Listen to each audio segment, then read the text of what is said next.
Emotional intelligence to me is just how well you can feel, process, interpret emotions, and be able to identify the trigger of what's causing those emotions. Worth is literally what you believe you deserve. If you don't know what you're worth, how can you ever effectively communicate the value that you add? I used to believe that words of affirmation were my love language. But every time someone would give me a compliment, I felt shittier about myself, right? Which wasn't about them and what they were reflecting, which was their truth and experience and what my actions and behaviors and words were communicating.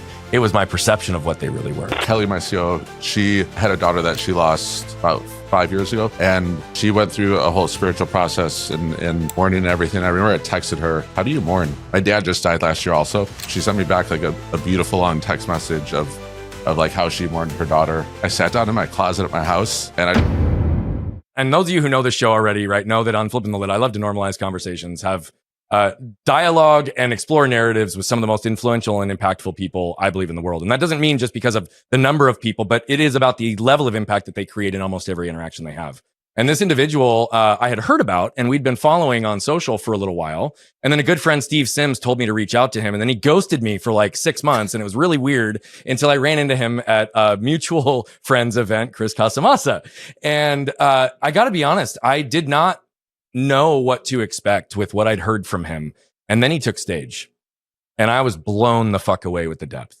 He is not only really, really well known in the martial arts world, he runs a very successful marketing agency to help many other gym owners be able to scale their businesses, their messages, their impact. He's run a very successful podcast for a long time. We were just talking about it. That's just coming to an end, but he's got a new ignited idea. But really what I love about this man is the way he operates with humility and heart in every single moment. And so Adam Kifer, brother, man, I'm so happy to have you here today. Thank you for having me. I'm going to bring you with me everywhere to intro me, because I was like the nicest thing anyone could have said. And did I actually ghost you? Is that true? You did. Yeah, I'm so sorry.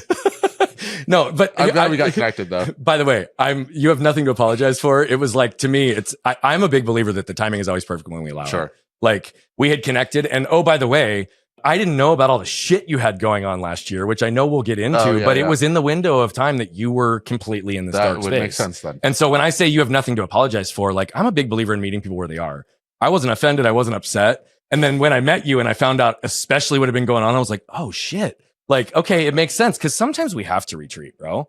And there's just a lot of noise. Before we get there, though, the only question I ask every guest on the show is typically right after I start the intro. Cool. And it's regardless of what I said about you or how I've described who you are you in your words? Ooh, I'm a husband, father, man of faith, and then I run business on the side. Has that always been your hierarchy? No. I think before I moved to Arizona, I was putting work above everything. And it took like almost like a reckoning with my wife to realize that I was prioritizing things totally in the wrong order. Interesting. Yeah. Interesting. How long have you been in Arizona? 2020. I moved out here February 2020. Okay. Took over a business, started the agency, and then COVID hit the next month. Okay, so like honestly, as I was telling you what I was doing and the timing of mine, you're like, oh, yeah. I get it, bro. Because the timing was not perfect, right? No, and like I came out here to take over a martial arts school. So COVID hit and we're like, all right, what do we like? I was teaching classes on Zoom in my backyard, like through COVID to keep the business going. And then the agency part actually worked out nicely because we figured out how to, I was like, we were so stuck brick and mortar, like local. Yeah. But I go, now I can teach anyone in the world. And like marketing became easy then because I was like, oh, like cost per lead went down to like next to nothing. Well, dude, so we were literally talking about that, and let's just jump right there. I mean, right before the show, I think that's even what I was telling you, is that like the way that I had approached my speaking and my coaching was very much based on a brick and mortar model. It was a local, like really local oriented focus. It was through a lot of community involvement. But what it also meant is almost every coaching client was here. Almost every stage that I spoke on was in Arizona. I had really not spoken outside of Arizona, maybe at all. If I'm like really if I really think back, I'm not, maybe once or twice at like big company events that I was a part of. But outside of that, I really had never spoken out of Arizona, and I had stages lined up and they evaporated. But that's been the ripple effect. I now have clients in the UK and Australia. I literally do work with people globally in a way that I had never honestly even envisioned without that forced shift. If you think to back when we were like kids, Did you ever think you'd be working with people like all over the world? No. I was talking to our COO about that the other day. We just launched a new program, and I'm like watching the information, the people coming in when we launched it. And it's like Germany, Norway, Venezuela. Yeah. And I'm just like, I would have never thought when I was a kid that I would be working with people like all over the world. It's crazy to think about. So truly. And what's interesting is I actually personally was in Australia and England both when I was a kid before the age of 7, because my dad worked with people and had agents and people that worked for him in different parts of the world. And so there was a little bit of perspective around like what that global business could look like, but certainly not in the way that it operates today. And certainly in the way that I had envisioned it for myself. It was never that, right? So I really appreciate that. Give us a little bit of backdrop on your story. I mean, martial arts is obviously a big framework for you. Yes. It's been a huge part of your life. When did that actually become a part of your life? What motivated it? And what do those early years in the sport look like for you? I'm pretty sure I was born in a martial arts school. Really? So my parents owned a martial arts school when I was younger. So I like age 2, I was watching classes, like mimicking all the movements on the side of the mat. And then my parents, at that time, not many kids trained in martial arts. It was like kids in martial arts really started around when Karate Kid came out, like 1985-ish. And I was born in 85. So it was like just starting to get kids in martial arts. So I was like by far the youngest student training. I was 3 years old on the mat. Like the pictures of me when I was little, the uniform was like, the sleeves are like to here. They're so cute though. Yeah. It looks like I'm wearing like an adult uniform pretty much as a 3-year-old. So I grew up watching them struggle as small business owners. And the perspective I got from it too was like, I was like, I'm never going to work with my wife.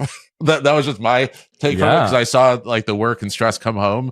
So I was like, when I get married, I was like, I don't want us to have that. So and we get along great with the dynamic that we have. But so I grew up in martial arts, and then around the age of 12 or 13, like one of my dad's staff members called out sick, and he was like, guess what, you're teaching today. And I was like, all right. So I stepped on the mat, and I remember I was reading like the curriculum before I was getting ready to teach. And then I fell in love with just the impact of like transformation that I would see with the students we were working with. And then that just quickly became like my passion.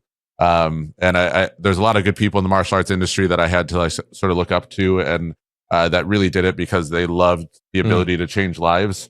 And the interesting thing was like the martial arts, kicking and punching, all that stuff, great, whatever. What is really below that is like the emotional intelligence it teaches, the self-discipline, the goal setting, the mental toughness. And when I was younger growing up, I always felt like I had an unfair advantage, like in school and just like in life compared to the other kids my age, because I always felt like I was more emotionally mature than them. So I would see how they'd react to stuff, and I'm just like, what? Like I didn't understand it. I'm like, why are they acting or behaving that way? And growing up and sort of feeling like you had that unfair advantage because like that the life skill and character development side of things, that just made me want to teach it more. Because I was like, if I could help more kids gain emotional intelligence at a young age, and it's crazy now, like even with our school, we teach emotional intelligence to kids, and we did this workshop with the kids and the parents, and we saw like kids that had better emotional intelligence than their parents. And then when we were teaching this, the parents were coming up afterwards and like, we've never learned about this before. We didn't even know this was a thing to teach our kids. And they were super grateful for it. But it's cool because now I see, as we start to expand this business, that we can have like a really massive impact on this next generation. Well, and I mean, you're doing that in many, many ways, not just in the work that you're doing in your studios and with your kids, but even in the leadership that you have with a bunch of other gym owners and in helping infuse some of this philosophy. We're gonna loop back a little bit to that emotional intelligence piece, because I think that's a very real piece that, by the way, people aren't taught in this world, right? In general. But as it relates to your story, where I want to stick for just a minute, you know, it's interesting because we talk so much about how we are really products of our environment, right? How even our emotional triggers and behavioral patterns are so much shaped by it. And, you know, our mutual friend, Chris, even talks about, right? Like if I wanted to see my dad, I had to be in the gym. Right. And so in some ways it's like a self-fulfilling prophecy, because the choice to spend time with those you love also almost creates a path where you might not consider anything else. And so I'd love to understand, like, at what point did you step into owning martial arts as a decision that you made versus being driven by your environment? And how did you start to navigate through that for yourself? Yeah, that's a really good question. I would say there was multiple times as I was a young adult where I was just sort of wondering, I'm like, can you actually make a living out of this? Like, can you actually support a family? doing martial arts. My dad had what was seen as a successful martial arts school, but later I found out he was just terrible with money management. But like we were like lower middle class, like pretty much growing up. So it's not like he was making a ton of money. They took care of us and everything, which is great. But I always had in the back of my mind, I was like, I don't know if you can actually make money in this. And it didn't seem like there's a lot of people in the industry that had business sense. Like there's a lot of passion for changing lives, but a lot of failed martial arts schools as a result. So I did the college try when I was 19, just because everyone was like, you should go to college for business. And I did a semester, and it was the first time in my life I partied. So I was like, that was my focus. And I lasted one semester and then went back to teaching. But when I was about 23, I went off on my own. I just wanted to experience other things and just like almost put it to the test. Like, is this really what I want to do? Or is there something else? So I was a mortgage broker for a couple years, and the money was good, but like zero fulfillment. Like, could not care that I was even making money at the end of the day. Learned a lot about sales in it though, so that was great. Then I decided to go back to school when I was 24. I'd grown up like throughout my teenage years DJing on the weekends at like clubs in Chicago, and I was like, I'm gonna go be an audio engineer. So I went to school for that. While I was going in school for full time, we just had my first son around the same time. I was still teaching 30 hours of martial arts a week, going to school full time, and I didn't have health insurance. So I was like, I got a new baby, like married. I went and got a job at Starbucks. So working like 20 hours a week at Starbucks on top of it. And I remember I'd be so tired driving home that I would just wake up like while I was driving, because I lived about an hour away from Chicago, went to school in Chicago. And I did that. And Starbucks made me like never want to work for anyone ever again. Like I respected their systems and their processes, but like, and I'm not trying to sound like conceited or cocky. I just felt like no one above me knew how to run a business, knew how to treat people, knew how to lead. And then in the process of going to school, I was minoring in marketing, and I won 2 marketing contests at the college, at Columbia College in Chicago.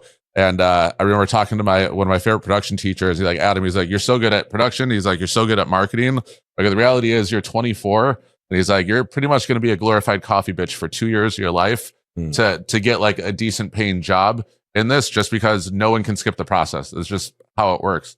He's like, go do marketing, dude. He's like, you love marketing. He's like, you're great at it. He's like, believe me. He goes, I want you to be a producer, but he goes, I don't think it's the best thing for you. Yeah. And that conversation was awesome, because it just sort of like, I was in this mindset of, oh, I want to produce music. I want to do this. And now looking back at it, like, I'm so glad I didn't go to the music industry.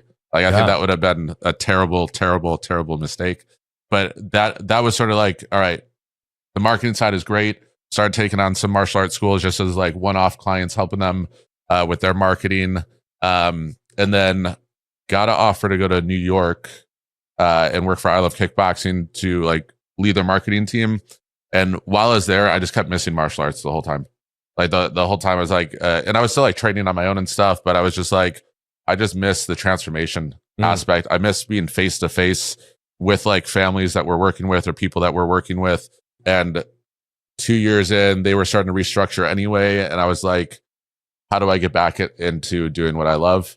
Because I felt like I was just sort of like a worker bee working 16, 18-hour days. And the fulfillment like was missing. And at the time I didn't realize that's what I was missing. But I just sort of felt empty.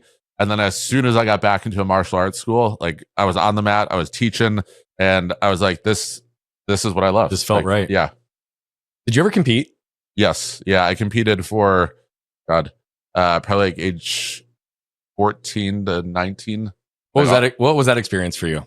First year was learning for sure. I remember first tournament I went to, there was 9 kids in my division. And the way it works at national martial arts tournaments, you get placed 1 through 8. So they call up the first 8 people. Every single division, I got 9th place. Oh, so like, no. I'm like, this is when I was like 10 or 11, probably my first one. And I'm watching like every kid get called up, get their award. And I'm just standing in the back by myself, like watching this. And the thing was like, at this tournament, even though that was happened, there was a ring next to us of like the adults competing. And there's this guy, his name is Mike Chatterattabut. He was the blue. He ended up being the blue. It's a crazy last name. He ended up being the blue Power Ranger like later on in life. And I was watching him compete, and I would see this dude doing backflips and stuff. And I was just like, that's martial arts. I was like, you can do like flips and stuff in martial arts. I was like, no way.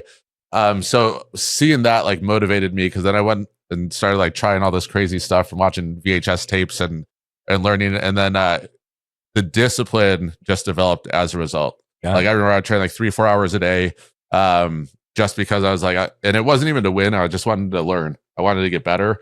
And then when I was about 17 or 18, that's when I started winning pretty consistently and got to travel overseas and like do a tournament in Italy and England, and like really just got to have fun with it. And I think if anything, that's what gave me like sort of the mental toughness, and even like the competitiveness that I get with business just came from that, because even though I was competing against other people, it was always me versus myself. And it's like, it's me versus my excuses and me versus every obstacle my brain wants to put in my way.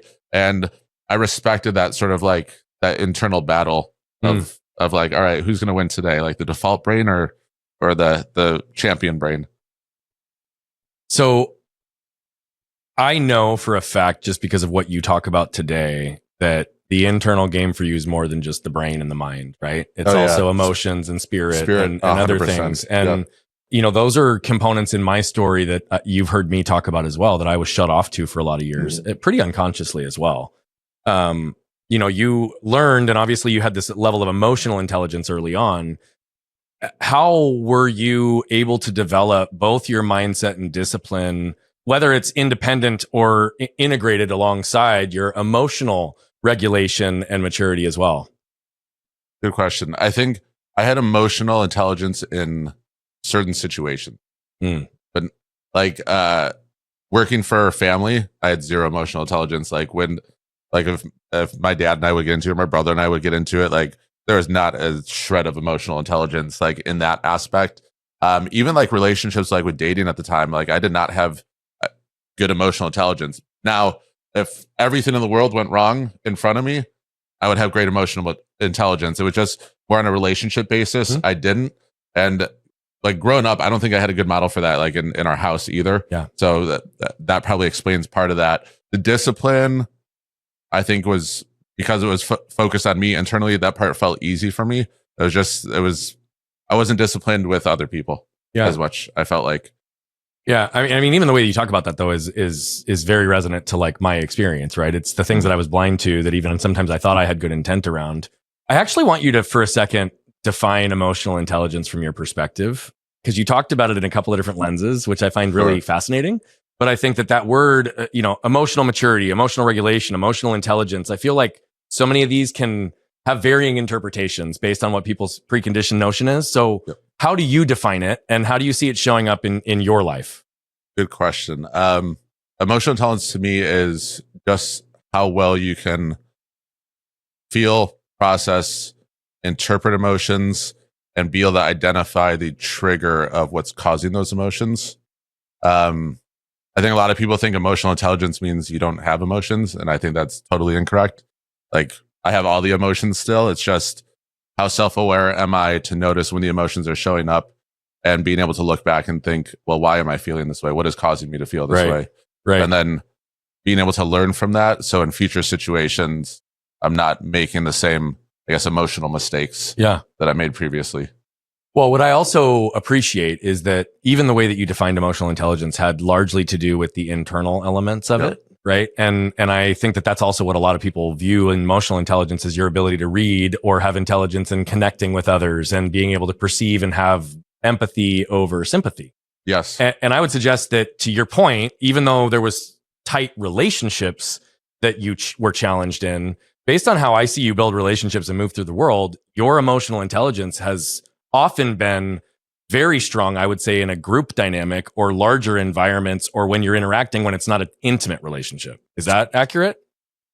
Now, yes. Empathy was I was terrible with empathy for the longest time. And I think me competing had a lot to do with that, because I would get injured, I'd work through it. I would have my mom died when I was 16 of cancer, and I was able to get through that, still compete, not make excuses for myself. So when I'd see other people like going through something or sort of developing maybe a victim mindset, or maybe it was like a valid like trauma they were going through, I just couldn't.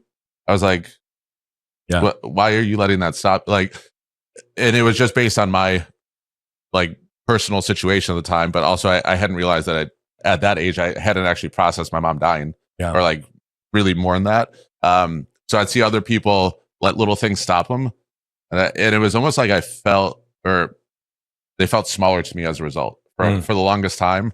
And then I remember it was COVID year. I had like 3 people that were close to me be like, they're like, you have zero empathy. And I was like, I heard it enough that I was like, they might be right. Yeah. The way you even talked about the loss of your mom was very brief, matter of fact, yet deep emotion in your eyes. Sure. And even in this conversation, you moved through it really quickly. Yep. And so what I appreciate about the way that you described your mentality and the timing around it was you had traumatic loss. Oh, you were hurting. Yep. It was painful, right? And I'm going to ask you to sit there for a second in just a minute, but in this case, it's interesting because your ability to push through created judgment of others when they didn't have perceivably that same ability.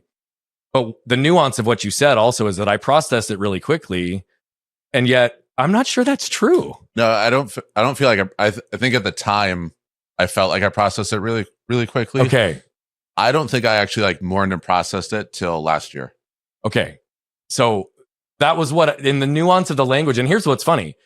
Because of the recency of you actually mourning it in the last year, that language pattern is still the same, which is that I processed it very quickly because that was the old narrative that you lived by. And I think that's what I was trying to highlight too, is that it was a narrative and it was a protective narrative 100% that allowed you to feel like you weren't the victim or the one that was hurt, but that you could pride yourself on the performance of pushing through.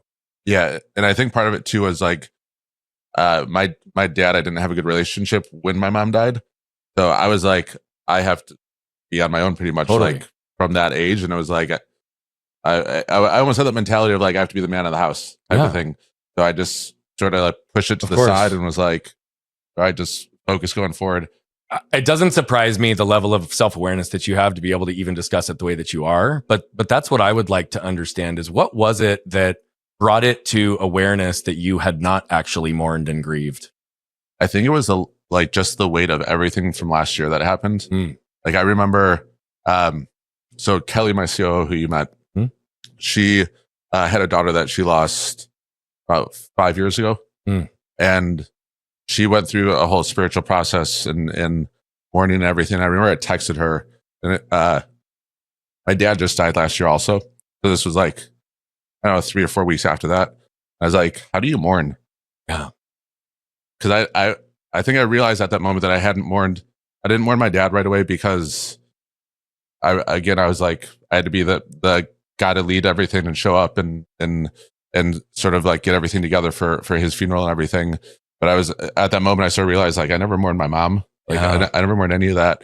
And she sent me back like a beautiful long text message of like how she mourned her daughter stuff. And I remember I sat down in my closet at my house and I just started crying. Yeah. And it was sort of like, it was weird. It was like all the weight hit me at once, but also like, I also felt like all the weight lifted off immediately. Yeah. Yeah. And my wife had no idea what the hell was going on. Right. So she just walks in and I'm like in the closet crying. Yeah. And I think she thought it was from like a lot of the stuff we went through last year. And which was a lot. And I'm sure we're going to cover pieces of it. Yeah. And I was just like, you know what? I was like, I realized I never mourned my mom dying. And like, this is the first time I feel like I'm mourning my dad. And it just sort of like all of it hit me at once. But I feel I still have processing to go, I think, with both of them. But I feel like that moment allowed, like, I told myself it was okay to like, to show emotion. There's so much profoundness in just you giving yourself permission. Yes, I agree. And I mean that in so many areas of life, but particularly around this area. And I'm grateful for your vulnerability, even being willing to show the emotion through the nature of the conversation. And it's just real. Yeah. You know, there really is, regardless of the relationship we have with our parents, we've got a legitimate genetic connection to them. Right. And they are a part of us as long as they're a biological parent. Right. And in many cases, even when they're not. And yet what you described is also the mask and the armor that so many of us put up in the moments that we are hurt the most, that we don't feel safe, that we don't feel like we have things under control. And you've talked about multiple different pivot points that kind of progressed through the course of your life and career. Let's take you back to 2020, because, you know, that was one of the things you were talking about early on, was this idea that work, right? It was always this performance-based mentality that drove you until you came here, and then everything shifted. Yeah. First of all, you came here to run a martial arts studio. Is that what ignited the move? So it was a couple of things. So first, I Love Kickboxing, who I was working for, they had brought in a chief restructuring officer. They started pretty much laying off everyone. They told me my job was secure, which I believed them. But I remember it was Christmas time, and my buddy Ryan and I were sitting in the like little lobby area of the office. The CRO comes over, looks at the Christmas tree, and he's like, "Looks like Santa's not coming this year," and then just walks by. And I was like, "Screw this!" I was like, "I am out of here as fast as I can get out of here." Because like I didn't appreciate that attitude or even like that comment, especially when they're laying off all these people. Totally. So that was like, and I wasn't a big fan of New York to begin with. So it was like easy. It wasn't like our place. Yeah. Like we lived in Long Beach and we were on the beach. We had a nice beach for 3 seasons, which was great. Besides that, I was like, I could leave this pretty easily.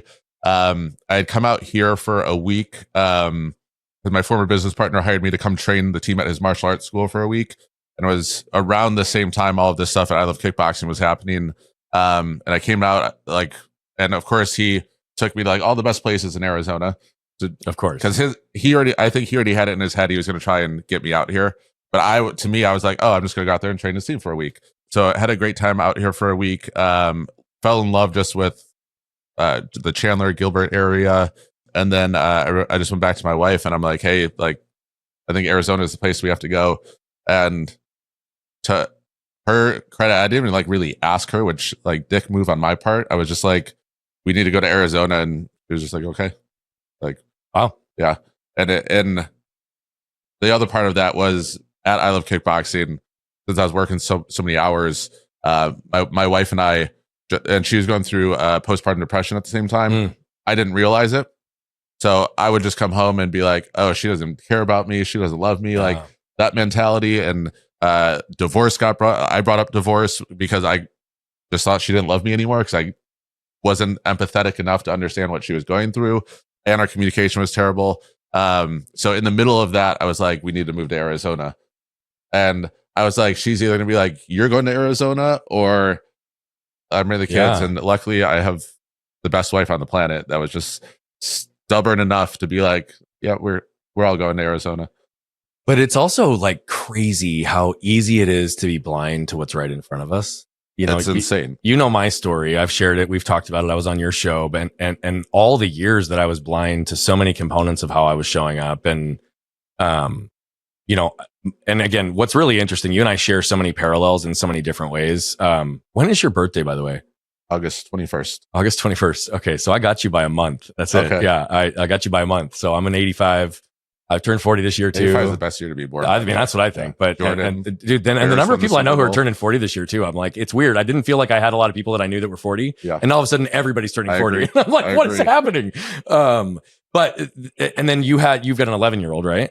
I have we have 579 right now. 579. Okay. Yep. So you're a little bit behind but I have 10 and 11, right? Yep. So we're like right in those same arenas. And my wife also had postpartum, right? Like it was very, very difficult. It was in the times of all these pieces. And I resonate because there was many times that I felt the same way. I didn't understand. And as much as I did understand at the time, because I was like a supporter to say, let's get a full-time nanny. Let's like get you the support. Like, let's pull you out of this. Like I saw it, but I also didn't really empathize at a level that allowed me to understand really what was happening.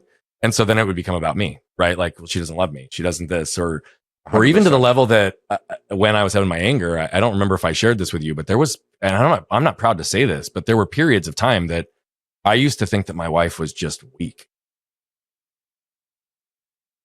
She couldn't be anything further from it. But it was in moments when I wasn't able to see it so clearly that I created a narrative or a feeling or a blame on her. And the reality of it is to have put up with me for as long as she has, up until that point, and up until we've been together for 18 years. Could you imagine? You could barely spend 2 hours with me. Could you imagine spending 18 years with me? So we're not that far off either with me and my wife. Together or married? Yeah. Together 18 years, or 2000. I was 18 when we started dating. So you're together longer than because I was years. 20. Yeah, so you've been together 21 and you've been married how long? We were married 2011, so 14. We were 14 also. We did 14 in 2010. So crazy parallels. I mean, honestly, like seriously, and even the timing of like when these things are happening to you, I'm like, oh my God, I feel like did we get separated at birth or something? Kind of. When did you start to actually realize the blind spots as it related to your wife? Because obviously you moved here. You're in this like crazy time. You think it's about you.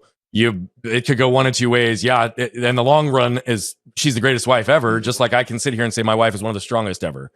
But when did you actually start to realize the role you played in that dynamic? It was probably when we started doing marital counseling when we moved out here. That we were doing it through Zoom because it was like COVID. That's all you could do. Yeah. And it just got to the point where I think both of us felt like we were more roommates than like married, even out here. And like, I probably had it in my mind at the time, like, oh, it's like a fresh start. We're in Arizona, everything will be fine. But it's like, we still weren't communicating. I still didn't fully understand what she's going through. Like the first time she mentioned, I think postpartum depression is when we moved to Arizona. Yeah. And I was like, and in my head, similar to you, not that it's right, but I was just like, is she just making an excuse for like how she actually feels type of thing. And then we hit a home run on the therapist we got. She was amazing and was completely non-biased and would just be like, you were wrong. I was like, okay, thank you. Yeah. And I respect the hell out of that. Like all my inner circle are people that will call me on my shit, that will like challenge me on things. And bro, I respect the hell out of that. So as soon as she did that, I was just like, okay, she's probably right. Well, and I think that there's a similar sense though with you, again, with me, in that I have a deep level of respect and I actually really desire challenge from those that I love. And yet there is a small fraction of people who actually challenge me. And I don't say that like I'm better than, not at all. I think often I'm in a leadership position. I have a very strong, bold personality. I often, because of who I am and how I move through the world, right? But it's, I need help too, right? I need reflections too. And yet the size of my energy, even in the safety that I've learned to create it to exist with, can still feel to people like they can't say something to me. They can't challenge me back, right? Even though I like invite it. I think it's that. And I think people are worried about they're going to say something that's going to change your perspective of them when you're in a leadership role. Yeah. There's truth to that. Yeah. Cause, like I've had some people that worked with me for maybe 7-8 years now. And for the first 3 or 4 years, it was like, yes.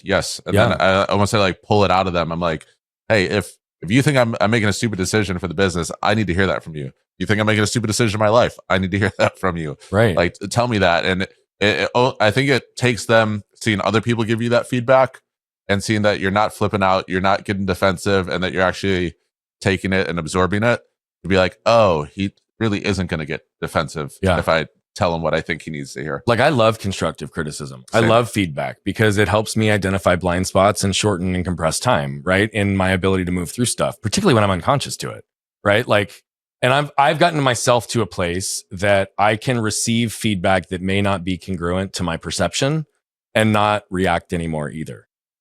How did you learn to receive feedback in a constructive and productive way as somebody who's always been in a position to give it? So I think I learned a lot of what not to do from watching my dad and brother growing up. Yeah. Because they would get defensive at just like the smallest criticism. And I would just see how people would respond to them. And I'm like, I don't want people to react that way to me. So I'm sure I had periods in my life where I was defensive with feedback. I'm sure. But now I almost consider that like someone showing you that they love you now. Yeah. Like when someone gives you like just brutally honest feedback. Truth. Because they want what's best for you, not they just want you to feel good. Yeah. I think that's like, I think one of the most purest forms of love that you're going to get from very few people, for them to just be like, hey, I love you. I want better for you. You need to hear this. Don't get defensive. Shut up. And just give it to me that way. And the cool thing about that is I think the way I lead with our team is I'm not afraid to give them constructive criticism and be brutally honest with them. And I just say, hey, I love you, right? Like I have to tell you this because I want to see you reach your full potential. I want to see you get to the next level. You need to hear this. You're going to hate me for 24 hours. It's okay. But I was like, 10 years from now, you're going to look back and be like, I'm so glad Adam said that. Yeah. But I mean, that's also having the courage to keep people accountable, to pull them into their potential. And here's the difference. And I just want to call attention to this. There's a big difference between blaming and shaming people and pulling the best out of them with constructive feedback or potential blind spots. And that's an area that I think a lot of leaders struggle with is how to actually walk that line. Again, I feel like your presence and your heart and the way that you've learned to do these things, it's with poise and with some control and with some stoicism through conditioned and training in martial arts and in the whole way you've chosen to live. But obviously you broke some patterns with your family. And so I guess that would be the piece I would ask is if you witnessed your brother and your dad and you would witness the way they would respond, who was your greatest model or mentor as it related to the positive style of leadership that you exist with today? My mom. Your mom. Yeah. So she worked at the school as well. And it's funny. You'd see my dad talk to someone, you'd see her talk to someone. Two totally different responses every single time. Like the number of people that'd be like, I love your mom, like at our martial arts school. Like, and then when she passed, like she worked all the way through her cancer. Like she would go chemotherapy, go right to the school, smile on her face, like greeting everyone. And just seeing the difference in how people reacted to both of them. And also just like people gravitated towards my mom constantly. My dad would walk in and everyone would just be like, we're not sure what mood he's in. Like, and my dad got awesome later in life too. He like completely did a 180 with his life, like, later. But, growing up though, he had a temper, he would argue, he was defensive, just like his ego drove him, like classic narcissistic tendencies, right? But my mom, she just led with love all the time. And she always wanted what was best for everyone else around her.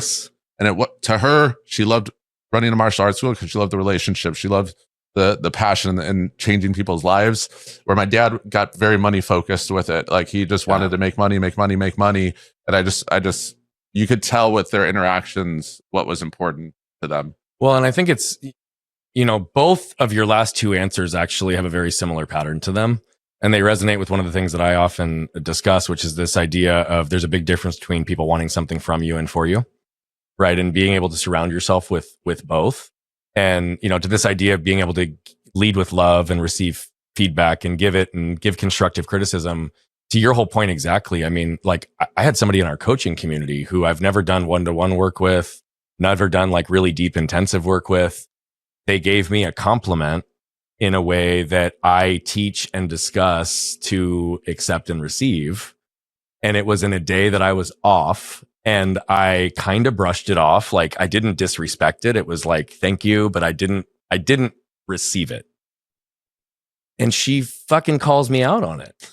That's awesome. Which I loved. Like I loved it because I could feel it happening. And then she immediately was like, Brian, you didn't receive what I just said to you. I literally just complimented you and you brushed it off and you didn't accept it.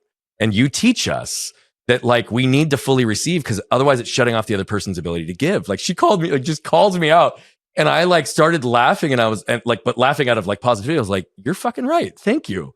I apologize that I did not acknowledge that to the full extent. And I mean that for both ways. One, I didn't allow myself to receive it. And two, it didn't honor you in the way that you deserved for what you said to me.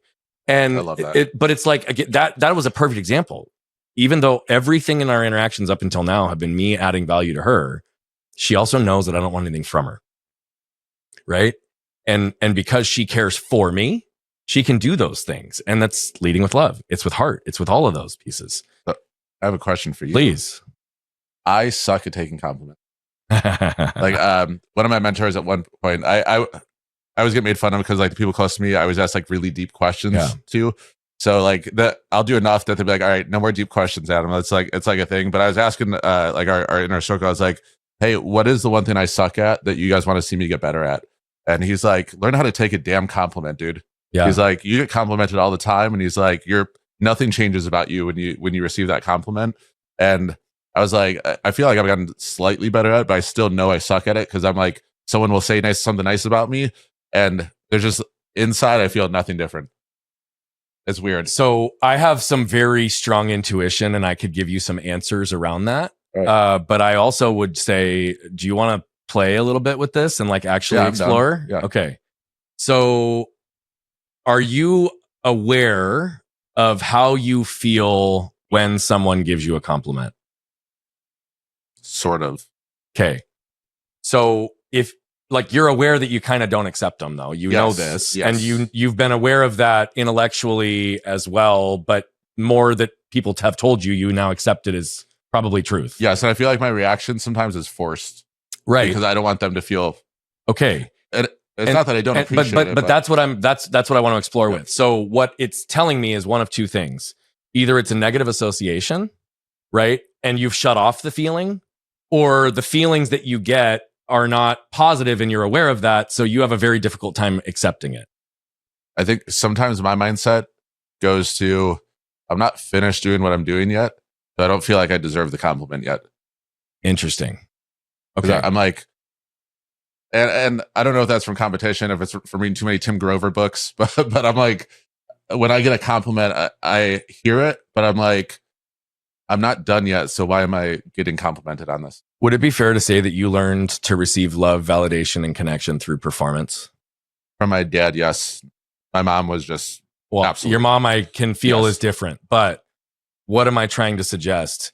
Your mom taught you a lot of your human skills, which were not necessarily able to be judged.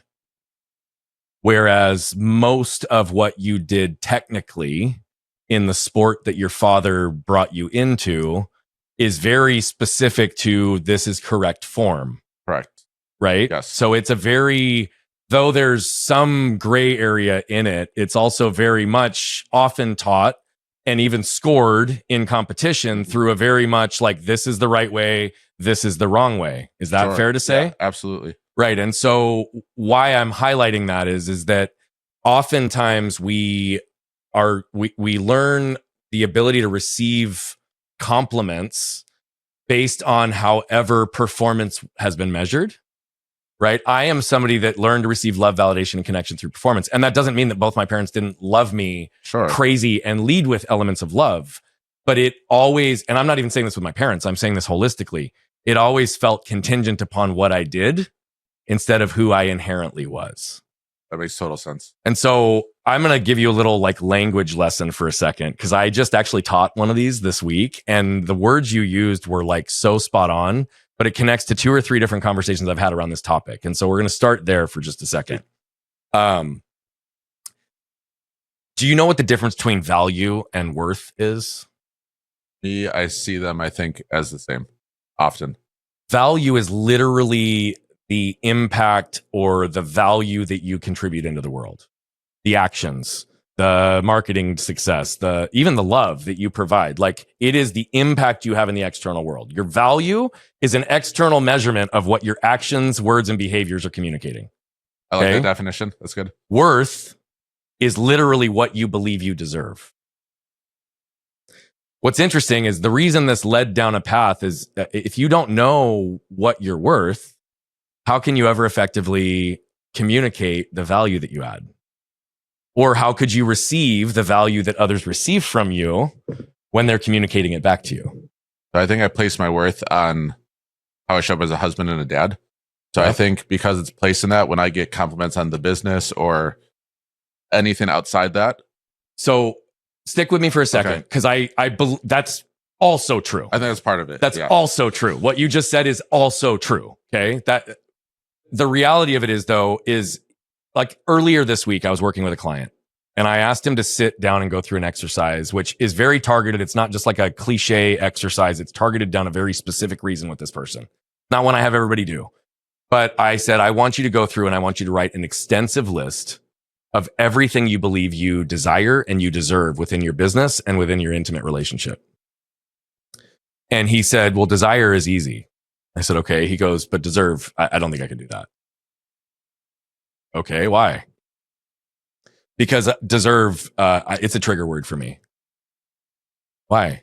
And this is not an uncommon trigger word, by the way. He goes, because it makes me feel selfish.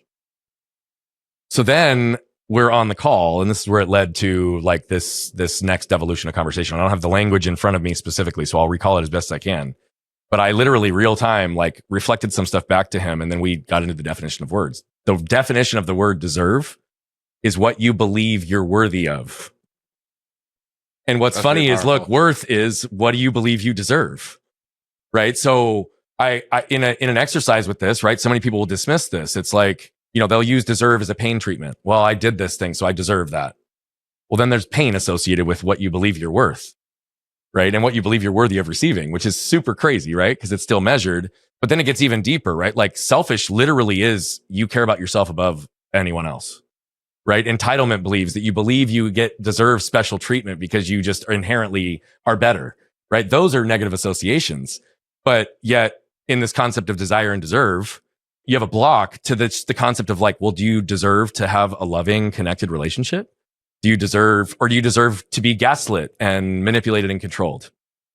Like, what do you really believe you deserve? Sure. Right? Because if you can understand the definitions of the words, then you can also start to deconstruct, because words, they come through context. They come through our emotional conditioning with what they mean. But what's interesting for you is I think your inability to receive compliments is tied to your feelings of incompletion. Sure. I would suggest that there's self-judgment there for the gap between where you believe you are and where you believe you should be. Absolutely. Right? Yeah. And that's where it really is coming from, because the gap there in the word should, where should I be? Right? Should's a shame-based word. So you are already actively shaming yourself based on your current state before someone reflects and compliments it to you, which means how can I receive that if I myself can't even believe that it's true? I love that. You know what's interesting? And this sort of ties in with this. One of my mentors, Taylor Welch, amazing dude. I had a call with him. He called me the day the article came out last year. And then I've talked to him off and on throughout. And I had a call with him maybe end of last year. And I was like, man, I just need your advice, trying to get my business back where it was. I'm trying to just get things back to where they were. And he's like, why? He's like, you're not that person anymore. Mm-hmm. He's like, your business is not that business anymore.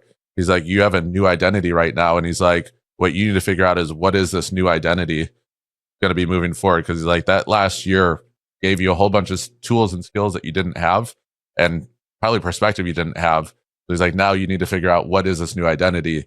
And I think that's part of what I need to incorporate into it is what you were just talking about of. Well, and here's a practice that I by the way, I resonate, because again, another correlation between you and I still struggle to receive compliments.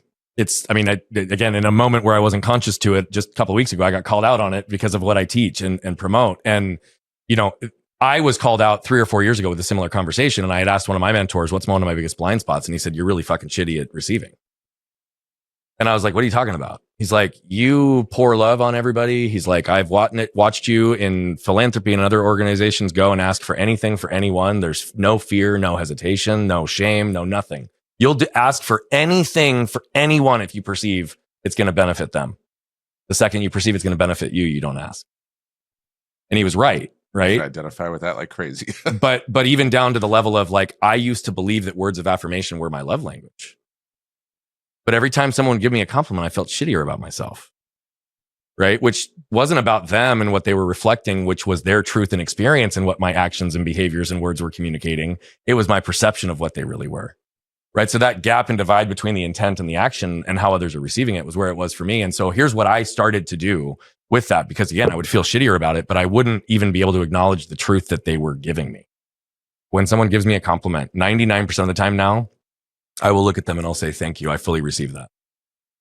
Because just the mere practice of grounding it is a forced practice to actually open myself to receive and to acknowledge. And that's where the reciprocation of energy takes place. Question for you. I'm going to start doing that, by the way, because I think that's great. Yeah. Like just saying thank you. I receive it. Like not too long ago, someone gave me a compliment and I was like, but I'm not quite. And she's like, just say thank you and shut up. I'm like, all right, thank you. But I get that. And you're getting my brain going now. I'm wondering if part of it is I'm trying to protect myself from developing the ego. So I think that there's a big piece of that for you. Yeah. And I recognize that as well. Like, this is another area you and I are I would imagine that there was many parts of your life that even with your heart and your emotional intelligence and your leadership, you've been described as arrogant, cocky, and probably even having some ego in some moments. I think only last year from people that didn't know me. I think most of my life, like people have told me that I'm humble, and so that's where I'm in. That's interesting. The ego side, though, I think is my dad had an ego. The guy I worked for in New York, like massive narcissist ego. Yeah, and I think it's just a lot of people that, and especially in the martial arts industry. Yeah, the martial arts industry is driven by rank and ego, or it has been for a long time. It's gotten way better. So it was just like ego, everyone trying to make themselves look good all the time. Let me share what my experience was for 1 second, because I think it'll actually resonate. But differently. I was never cocky, arrogant, conceited, nor did I ever believe that I had ego, in the sense that I was, through my traditional definition of ego, which was like self-promotion, right? Like I like my shit doesn't stink. I'm better than someone, right? That selfish, entitled type side. And I never believed I was that, nor did I ever want to be associated with that. You've spent some time with me. Would you accept the concept and idea that I have a big energy? Yeah. Okay. Absolutely. And I'm saying this not as arrogance, and even in this state, but like I have a big energy, and I always have. And I've always had a level of strength and conviction in the way that I communicate. But here's the big gap. You've heard me teach my concept of the armor, right? Yeah. I lived most of my life with armor. Big energy delivered through armor is confusing as fuck for people. Okay, I could see that. And so what I'm trying to suggest for you is not that I think that you were ego and arrogant, but that there have been times where your big energy in a protective state, I'm sure, could have communicated that perception to people, even though that was never your intent. 100%. Yep. Your heart, I believe, is always in the right place. And my guess is that in any time anyone has ever spent more than 5 minutes with you, whatever perception of ego was there is gone. I would agree also. Right? So it's truly that initial perception of ego. But the reason that I went down that path is your language even suggested it yourself. You said I was protecting myself. Yeah. And remember, I always say when you protect yourself, you guarantee you're going to disconnect yourself, because that's 100%. When your armor is there. Now my new definition of ego is armor. Ego is armor. So if I'm operating from what I'm going to call ego-based consciousness, it may not be self-promotion, arrogance. It may be truly self-protection, but it's ego-based consciousness that's designed to try to make me feel safe.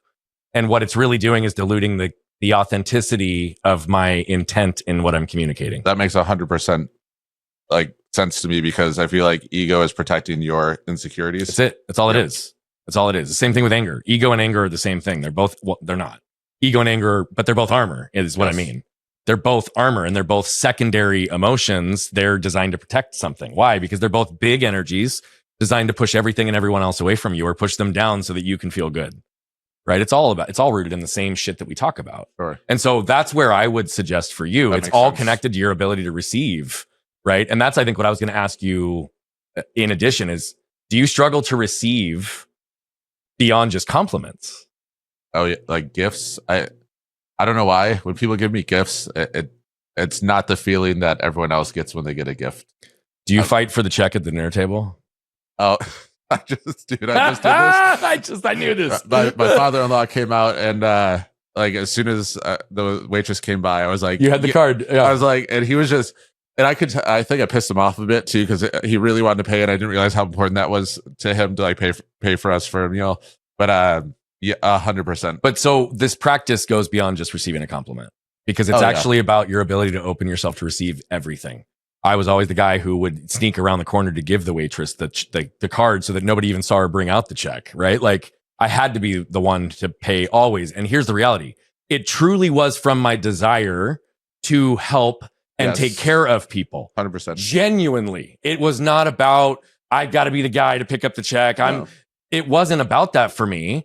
But here's the other side. Do you know the number of meals that I have not accepted someone else paying that also is directly blocking the energy exchange? Like now, I'm going to speak in Orlando to a guy by Tommy Breedlove. And when he was here in town, he was on this show, and we went to lunch just right around the corner, and we got poke bowls. And I went to go pay, and he jumped in front of me, and he was like, no, please let me pay. Like, it's really important to me. I want to do this. And I just said, okay, thank you. I'll fully receive that today. Right? Like, no joke, but it's like, I'm not going to argue. at this point in my life. And I would suggest that that's another area I would challenge you to look deeper is, and then even maybe one more question. Though I know you have lots of mentors and you've hired lots of help, how often do you ask for help? I've gotten better about that over the last year and a half. You've had to in the last year. Because last year it was like the burden was so heavy and I was so out of my element that I was just like, I need to ask anyone and everyone for guidance on this. And also just being in masterminds, I think has helped me with that too. Because when you're in that environment, you start to be open to it. Yeah. And I'm like, there's no stupid questions. I know I'm the dumbest person in this room. I just want to get ahead and learn more. So asking for help from people I view as mentors, great at. I believe that. Asking for help from people like in my circle, terrible at. Okay, so that's what I was sensing, right? Yes. Because again, you put trust and you make an investment in someone that you want to learn from.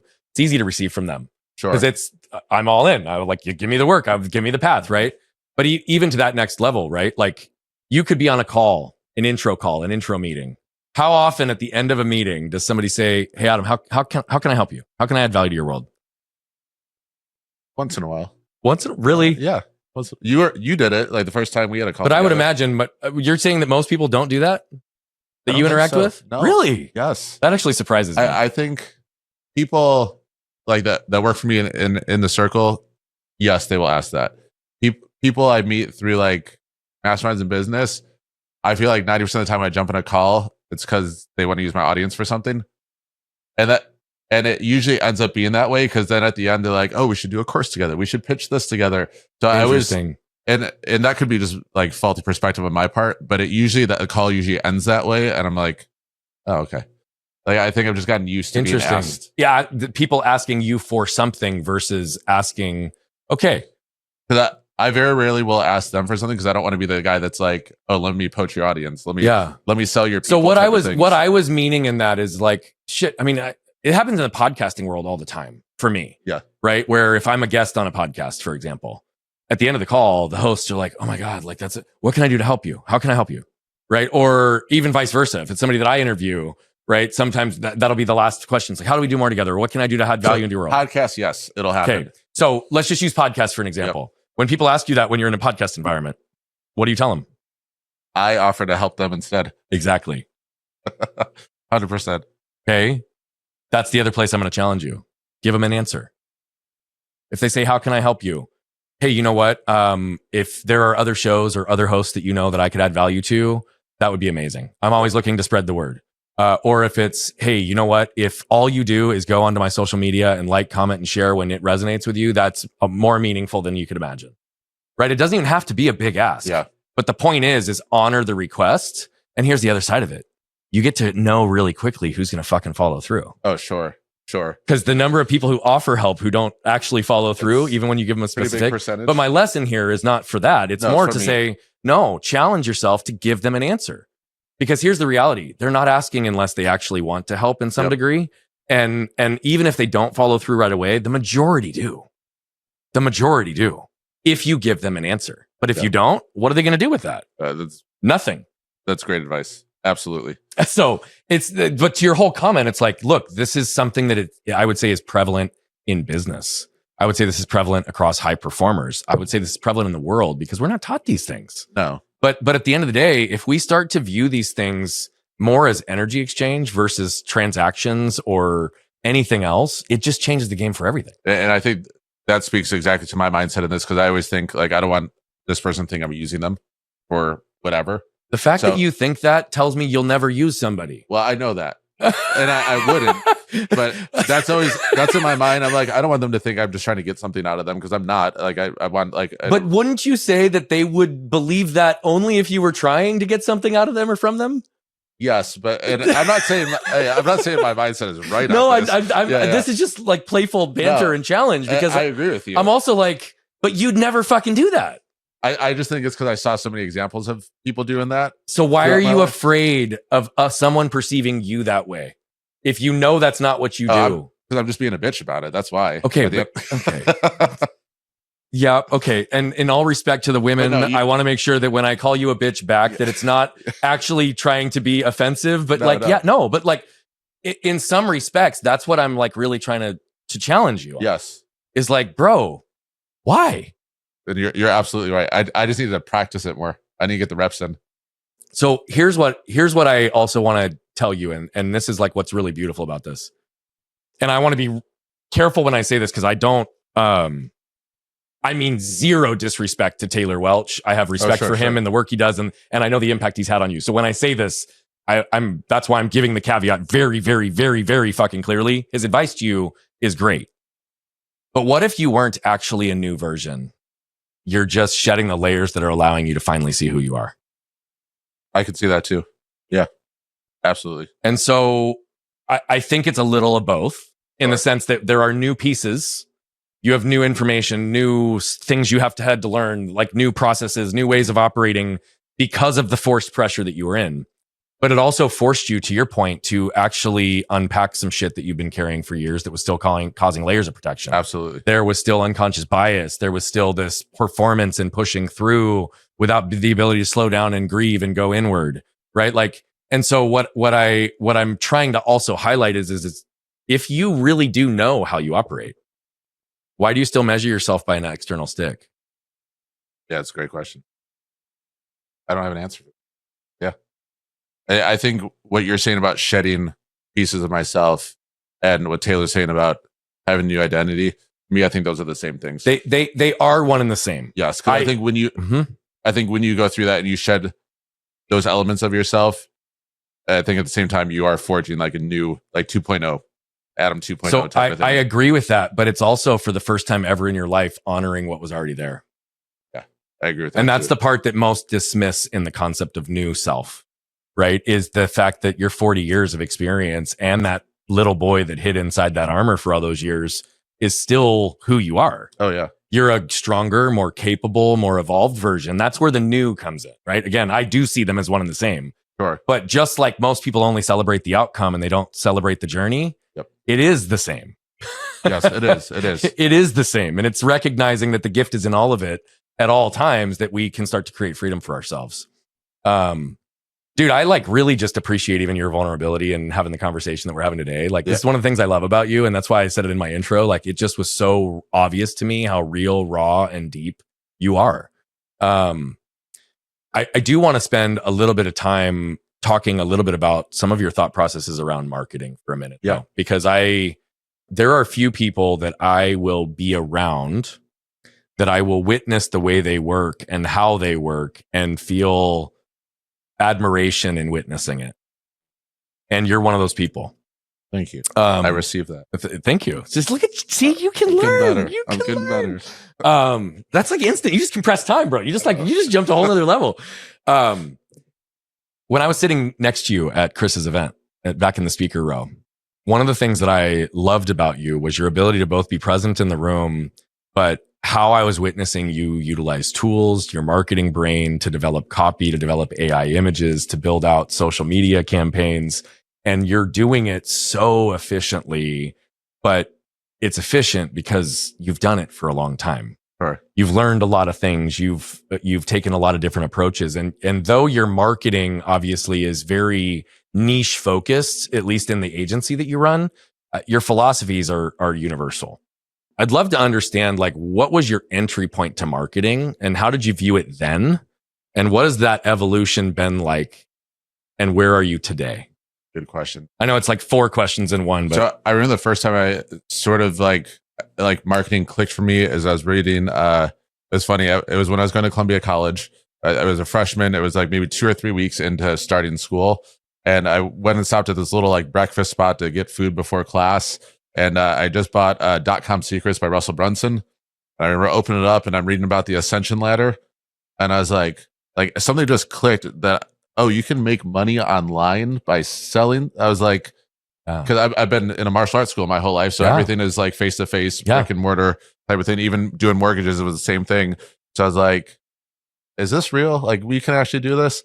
And then I remember I had started my first business like maybe a year before this called Level Up Music. It was a music streaming app for like fitness and martial arts studios. And I went to an event that we had like a booth at. And I remember sitting in the hotel room and I was using ClickFunnels for the first time. And I created this landing page to sell like a $97 product. And I remember I put it up. I did a social media post the next day, not even ads. I just did a social media post.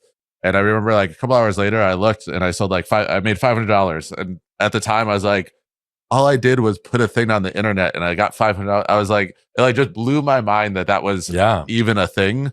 I think it was the feeling of, oh, I can actually sell things and people will buy it. And it doesn't require like a whole face-to-face hour-long conversation. Yeah. Like, so that realization became addicting for a while. And I got marginally good at marketing doing that. And it was that. And I took a creative marketing class at Columbia where we had this teacher, this Polish teacher. And I remember the first day she goes, there are no rules in marketing. So whatever rules you have, throw them out the window. Because whatever rules you read in a book about marketing, throw them out the window. There's no rules. So when she gave us projects, she would just like push us to be like, just pretend that there's no budget, there's no nothing, and like go with the craziest ideas you can come, and then taught them how to filter it back down and stuff. So like, and going through her classes when I went to the marketing contest at Columbia, but it was just because of how she sort of embraced that thinking, which was, and I still teach that to my team this day. It wasn't just because of how she taught it; it was because of how you helped deliver it. Yeah. I'm just saying. Okay. I'm just saying you have to take that. Yes, like, give yourself some credit, bro. I take it. You got to own the fact that you were still a part of that. But you know what's interesting is once I started running Facebook ads for other people, I hated it. I like fall out of love because to me it became too just like data driven. Yeah, and the creativity sort of left because it's just now we're just following the same formula, which over and over. And it was interesting because when I worked in New York, there was this bookshelf behind where my desk was in the office, and there were none of my books, but there was like Ogilvy advertising and like Claude Hopkins scientific advertising. Oh, some of the old school stuff. And all these like really old books. And I remember I looked back and I'm like, why don't they have like Russell Brunson book? Like, I was just naive. And then the first time I read Confessions of an Advertising Man by Ogilvy, I was like, this is the heart and soul of advertising. And then I went, I like buy like old like first edition of Ogilvy, and like I try, like I'm obsessed with Ogilvy. Like I know everything about his life and have read every book, modeled a lot of what he did in his memos to his staff with like memos I do to my staff. He was the first one I ever heard of that wrote a SOP for how to work with him that he gave to all of his people. Oh my gosh. And then he's got a great book called The Unpublished Ogilvy, which was a book his employees put together for him for his 70th birthday. And it was all these clips from memos, and he was a big list creator too. And it was like all these lists and memos that he just set out internally over the years that they put in together a book for him. Yeah. And it's you just get such a good understanding of like how he thought and everything. So once I started studying Ogilvy, I just went back and then I was like watching Mad Men, and I love that show. And the Mad Men, there's a lot of shocking pieces about it, like just that time in history, obviously, with like how they treat women, and they drink and smoke like 9 hours a day on a late day. But to me, it was watching how they would come up with that was the part concepts. I liked most. Yeah, where it's like, give me 200 taglines, and then we're gonna narrow it down, and so even with the agency, that made a big effect on us because we were doing good for clients. But then I started almost meeting like that, where we get together and be like, all right, you guys are all going to take an hour, come up with as many taglines as you can. I don't care if you feel like they suck or not. Just write them down. Whatever, just brain dump taglines. And then we'll come in, we'll sort of bounce our favorites off of each other. We'll shit on each other's taglines and see if someone's going to defend it. And through that process, our team's gotten really good at just refining and thinking way outside of the box with how we're doing things. And then the other thing like that I nerd out about in marketing that makes me really excited is I just love looking at old print ads from like 1940s, 50s, 60s. Like I'm redoing my office where I have like these random canvases with branding on them stuff. I'm getting canvases of old like ads and putting them up. Yeah. But like Ogilvy's Rolls Royce ad, where it's like the loudest thing in Rolls Royce is the clock. Yeah. And just like how beautiful that tagline is. And then when you start studying like how much research he would go to fully understand a brand he was working with. Yeah. It's just like, that doesn't happen anymore. No. There's no like trying to actually understand the identity and stuff. And it was crazy. We lost, I was getting ready to be a pretty big consultant for a major fitness franchise when all that stuff went down last year. Yeah. And they just sort of backed away into the bushes like the Homer Simpson meme. And and I was just like, I go, man, we had good conversations with them. I created this amazing campaign that we're getting ready to launch to line up with the election and stuff. And it just sort of like went away. And I got an email from them last week And I jumped on a call with the CEO, and he goes, I paid tens and tens and tens of thousands of dollars to multiple branding companies to create brand guidelines for us. He goes, out of every single person I've talked to, you understand our brand better than anyone else. And to me, I was just doing what David Ogilvy did to understand Rolls-Royce and to understand these things of, hey, do the research, get the data, interview people that go there, interview the staff, like, and just collect all this data to see what is the feel of this brand, not what's on the paper about this brand. And I think the more you start to do that, like, and you get higher level clients that know you just see their brand differently than everyone else. Because I think most agencies and most marketing people now, they're trying to just take a brand and plug it into a template for what's worked for other companies. And we did that for a while too, because I was like, oh, that's faster. It's, but I don't know. I didn't feel like great about it. I could not agree with you more though. Yes. Like on so many levels. In fact, I was just talking about that yesterday on a podcast. I had a meeting with someone this morning that it was a similar piece. And people are not clear on brand identity, messaging, the congruence of that through entire campaigns and initiatives, like putting thought and intention versus just creating the regimented system. I mean, just the guy I met with this morning, like he was really happy and excited that they just hired a new marketing agency and they got him on to go high level, and they built out like 20 different workflows that are so complex. He doesn't even know the messaging and the text and the feel. But then when he started to tell me one or two of the messages at the beginning, I'm not a marketing agency. Yep. I help people with a lot of marketing, but I'm not a marketing agency, right? I don't want to be. That's not the business I'm in. But as I was working with him through that thing, he didn't even have knowledge as the founder who was the freaking brand as to like what the feeling and impression of these messages were communicating. Because to your point, he was slammed into a model that worked for someone else. Well, I think most owners of brands don't fully know their own brand. Well, that's also true. That's typically the work I do, is help them get clarity, and then they go deploy it with the team. And I think the problem is the marketing people out there, marketing agents, just sort of take it at surface level of what they're being told instead of asking them the right prompts and questions. Bingo. To get them to actually have a better understanding of their brand. Like we just worked with a brand last month where I just went through some prompts and questioning with them, and then afterwards he was just like, I feel like I know my brand like more intimately than I've ever known it before. And he's like, my vision, like for the future, there's so much clarity now there. Because you asked him questions that he had not been asked or considered himself. Yes. And 1000%. And I think the number one telling sign of that is if you never see a brand telling their story, I don't feel like they don't know an intimate understanding of their brand. I agree with you completely. Yeah. When you were talking about Ogilvy and you talked about the Rolls-Royce ad, by the way, I'll have to pull these out and send them to you because I'm going to probably hang them in here at some point. I have about 15 of them. They are magazine ads from like the 40s, 50s, and 60s that are all automobile advertisements. And so all of them are advertisements. So we've got Oldsmobile and Chevrolet, and because I like cars. And this was before I was in the marketing side, but that's how I studied them, was through the marketing lens. You need to get the Porsche one that says nobody's perfect. Have you seen that ad? I haven't seen that. So it says nobody's perfect. And it was from some sort of awards that were given out that year. And it said Porsche first, second, third, fourth, fifth, sixth. And like number 8th was like Volkswagen. Oh, that's right. Yeah. Porsche was like 9, 10, 11, 12. And I was like, that is such a good ad. It is. Like it's such a clear, simple way in 2 words, nobody's perfect, to display that, hey, we're the best car on the freaking planet. Yeah. And then honestly used like data as an example to show social proof, like right out of the way data, for however it was being measured, right? It's crazy because like to me, the best ads say the least.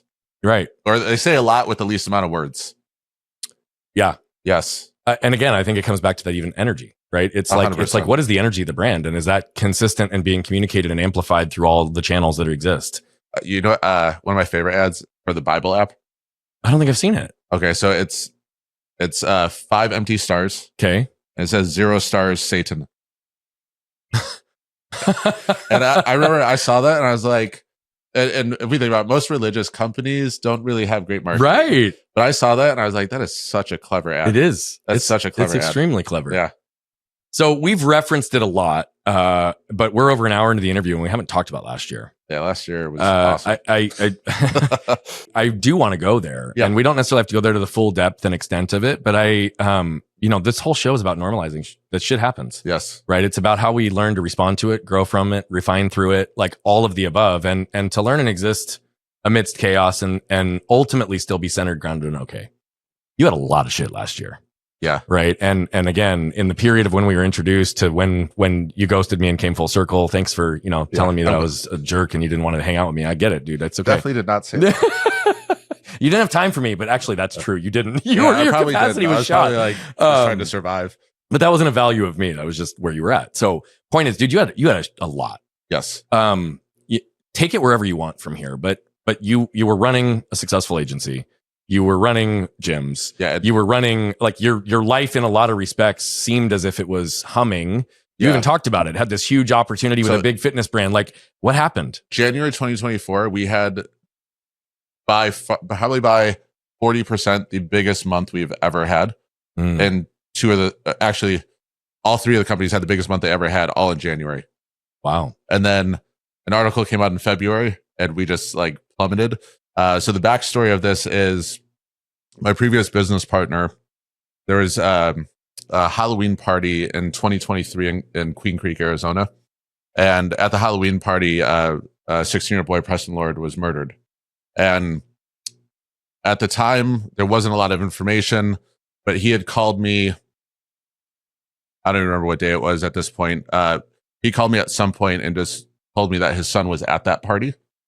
And the fitness company that I'm working for, his wife had a franchise location in, and I talked to the manager, or the manager called me and they're like, we're getting like death threats.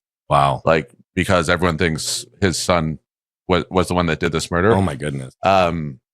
So that was like the just like start of it, where it's just like, and at that point I just like, I'm like, I was trying to put myself in his shoes. Like, if one of my kids was accused of that, like, I wouldn't even know what to do or like how to even handle that situation.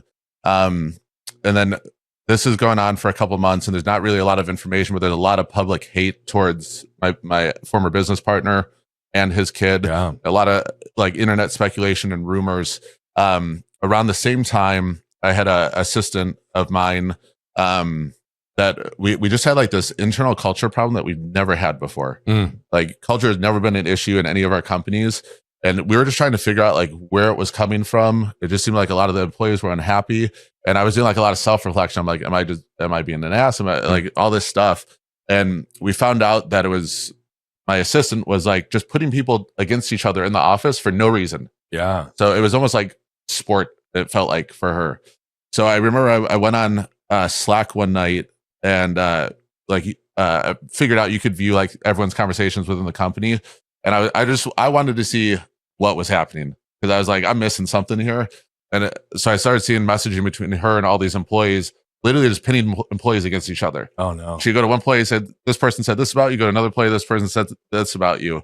So I immediately locked her out of everything that night. And the interesting thing was, before I went into Slack, I told her, I was like, I just found out I can get access to Slack and just sort of see everyone's messages so I can see if there's something I'm missing here. And I'm like, if they're all talking shit about me, obviously it's something about me, and I gotta figure that out. And she immediately afterwards messaged one of our employees and was like, girl, erase your Slack. Adam can see our messages. And that was the first message I saw, because it was the most recent one when I went in. And I was like, well, only one type of person would send that. So then I was doing some digging around, and around the same time, our expenses like went through the roof. And I'm trying to figure it out with our team, and none of us can figure it out. And we found out that she had created a fake email address to look like one of our vendors. Oh, and it was Twilio, which is a text message vendor. And because we're an agency, Twilio charges us $25 at a time. So it's all small like charges. So we might have 500 to 1,000 charges in a month. So she set up a PayPal account, was putting these fake invoices out, and then paying herself through the business and hiding it in the volume of transactions. Yes. And it'd show up. It was different than all the other Twilio transactions, but you had to go looking for it to find it. Yes. Yeah. You wouldn't just notice. So we saw that, and I immediately, I called her the next morning, and I was just like, hey, you know what you did? Like, you're gone. You're not part of this company anymore. And then we just started to keep finding more things. Ended up being like $46,000 she stole from the company between that, manipulating payroll. She used our EIN to take out a line of credit Oh with my Amazon goodness. and bought $13,000 of personal products in 2 months. Like, I remember I was so pissed because I was looking through, Amazon sent me the list of everything she bought. She bought her kids a PS5. And I was like, I haven't even bought my own kids a PS5. Right. And she just used, and here's the funny thing. She gave me, I don't know why, this like little Zen thing that has like a ball. Oh, those are cool though. Yeah. And she's a single mom, and I brought it home, and my wife is like, that's like an expensive Yeah, those gift. are really expensive. It was like $400. Yeah. My wife looked it up she's like, how did she afford that? Because we know she's a single mom. She's getting paid a good salary by us, but still. And it was on that list of shit she got off of Amazon with our money, essentially. So that happened. So once we found all this stuff, that was, I texted her and I was like, hey, we found all the evidence that you stole from us. And I go, you can call me right now, but if I don't hear from you the next hour, I'm going to the police. So I sent her that. And then she immediately, probably within an hour or two, goes online and she starts posting. She's like, Renner, who is my previous business partner, she's like, Renner and Kifer covered up a murder. And she just put it on TikTok. So my attorneys were already engaged at the time once we found the theft, because I was just going to them for advice to start with. And they're like, well, we're going to send her a cease and desist because we know she's just trying to cover her ass and kill your credibility. So we sent a cease and desist, and then she took it down. And then maybe a month went by, and I get a call from a reporter.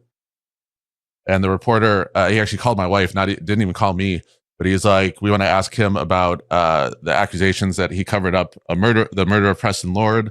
And first of all, by the time the reporter reached out to us, I had talked to 2 other former employees of my ex-assistant, same exact stories.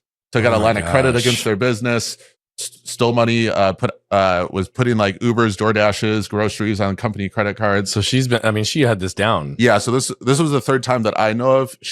I even had her family reaching out to me and telling me like all these crazy stories. Oh my gosh. So anyway, this reporter comes and is asking all these questions. Like, pretty much we got from the questions that he's trying to like say that I covered this up.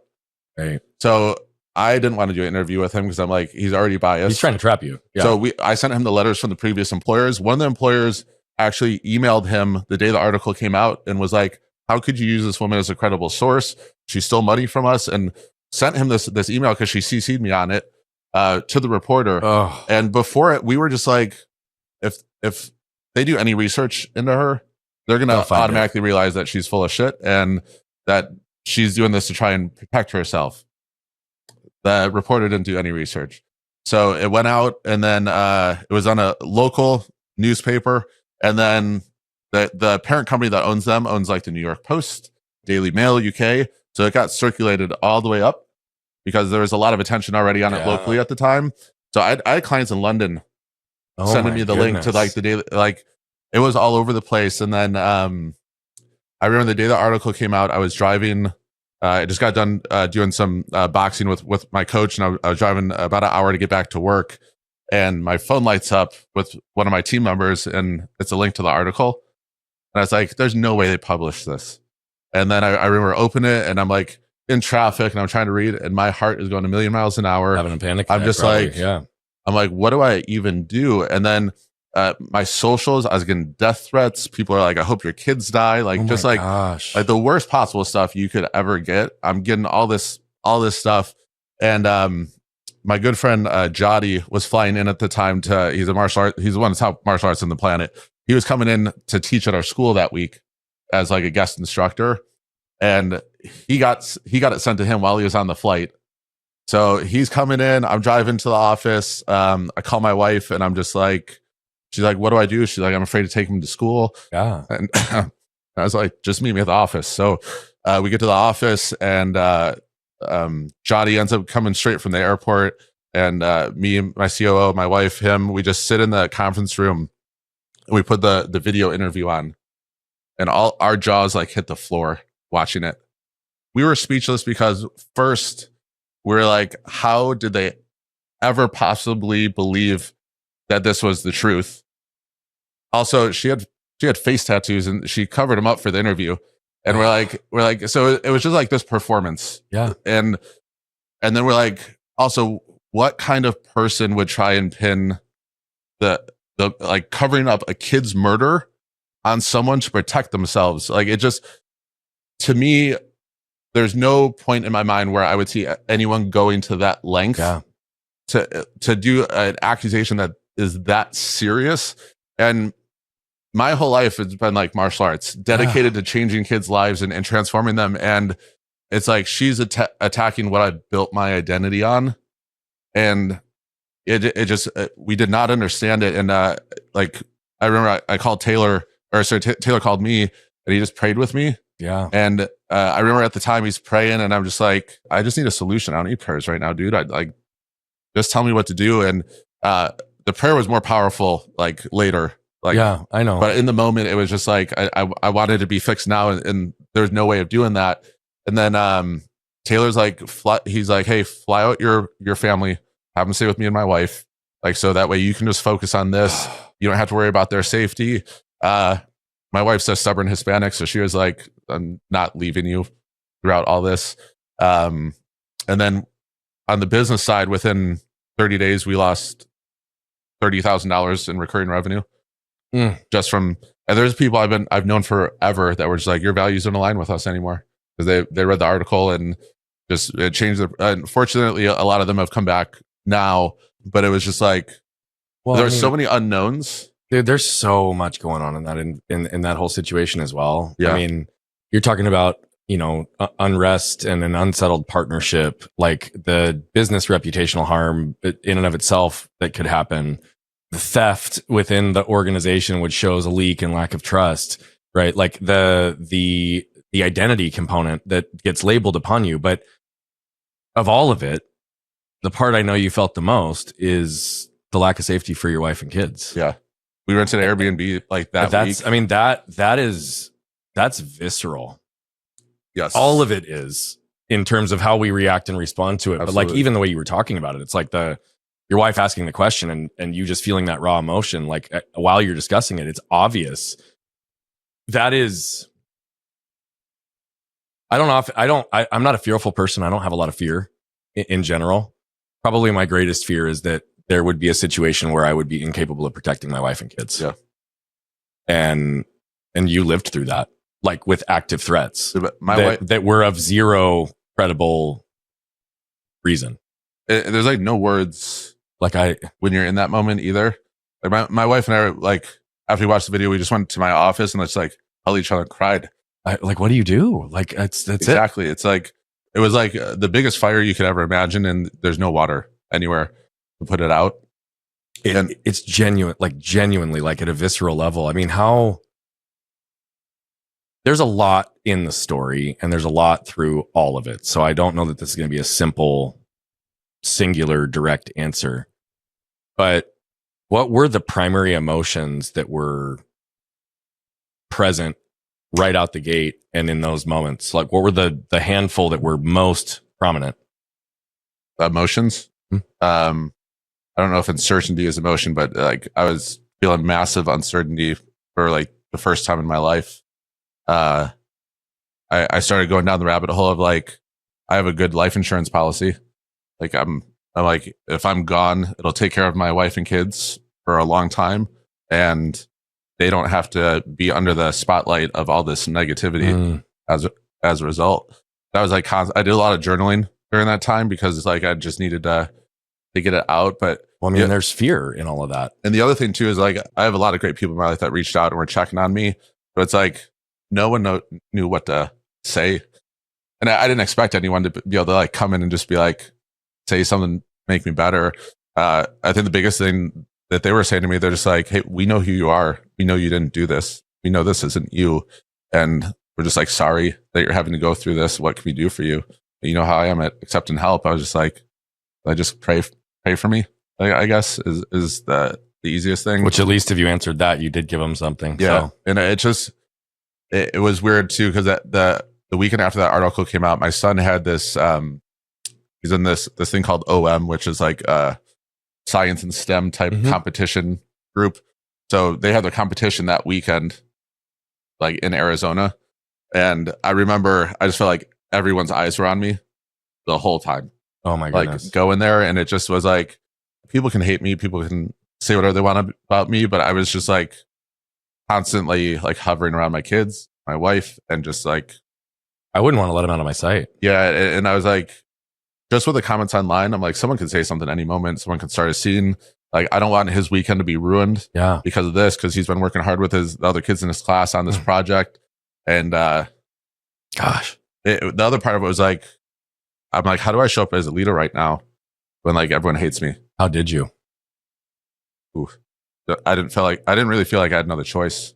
You didn't? Like there was some times I'd be sitting in my office and I'm just like, I'd have the door closed and I'm just like, how am I supposed to fucking work right now? Like, how am I supposed to lead? And luckily, like Kelly and our team members were amazing. And like, I don't think any of the businesses would have survived without Kelly keeping things running. She was in get shit done mode, like, and just knew without me even having to ask her, she like knew what I needed and was off to the races. And then like, God, fortunately I have the best fucking wife on the planet, because there's like, I would come home and be like, I'm selling everything. I'm like, let's go move to the freaking woods where there's no internet, no cell phones, and like, let's just live in a cabin for the rest of our life. And she's like, shut up. She's like, you've worked so hard to build all this. She's like, you're not giving this up.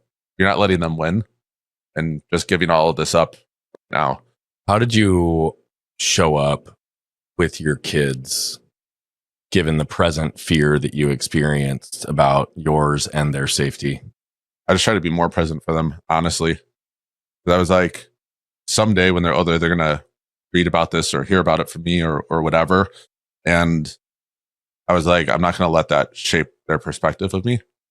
So for me, I felt like, and don't get me wrong, there was moments when I should have been playing with them that I was just like sitting in the backyard, like trying to get out of. Bro, that's some heavy stuff. Yeah, trying to get out of like the depressed state that I was feeling. Yeah, I give you all the grace in the world for that. I'm happy you took that time, because a lot of people don't. And I think the other thing, like I started smoking weed a ton, probably March to April after it came out. Like I would go to work and be fine, but as soon as I got home, just to bring the anxiety down, I would just beeline to the backyard and just smoke myself into oblivion until I couldn't feel like the emotions anymore. And it took me about a month to realize like how much I was using that to cope, and that it was actually stopping me from being able to process and get past everything. Yeah. So I went like cold turkey. It was just like, all right, I'm just going to stop. And the first week was so tough. I'll bet. Because it was just, and I was journaling a lot to help with it. But like, did you smoke consistently before you started smoking a lot in this period? Occasionally. Okay. Maybe like once or twice a week, maybe. That's fine. Yeah. I mean, that's consistently enough. Yeah. Yeah. And then, but this was like every day and heavy amounts is what it sounds like. Spent like, there was one day I probably smoked like 6 grams in the back, 6 or 8 grams in the backyard. And I just like, it was just towards the end of it, I just felt like I couldn't get high enough to make the feelings go away. And then, I think like sort of the turning point in all of it was just going to the Bible, really, and just relying on that and talking to God and being able to put the burden on God. And like he was asking for it. I just wasn't putting it on him or surrendering the situation to God. And that was a big turning point. And you know what's crazy is my grandmother was a big influence in my life. Probably the most religious person I've ever met, but like loving, not like judging, just like loving. And when she was in like the retirement home, every time I'd visit her, she would at some point recite Proverbs 3:5. And it was just like, and which is trust the Lord with all your heart, do not lean on your own understanding, lean on him and he will show you the way, will show you the right path. And she would say it, I'm just like, why does she keep saying same verse over and over and over again? And she had a different relationship with God too, where like she would pray and shit would happen. It was just like, it was one of those things. Like when we moved to New York, we hadn't told anyone yet. We went to go tell her, and we show up, and she goes, "You guys are moving." And I was like, "Who told you that?" My wife and I, we like looked at each other, and I'm like, "Did you tell Grandma?" She said, "No." She goes, "The Lord told me." And it was just like, so she had this like deep connection, and I truly believe that she knew I was going to go through something, and that that voice would, or that verse would be what I needed, which was insanely powerful. It is insanely powerful. And as I listened to that verse, it's basically what that means. Trust, surrender, breathe. Yeah. Right. I always say, don't let the language don't let the lesson get in the way of the language. Sorry, the language get in the way of the lesson, right? So it's like, whether it's the God, the universe, the source, Allah. Sure. Again, I want to say this just more respectfully from the broad standpoint.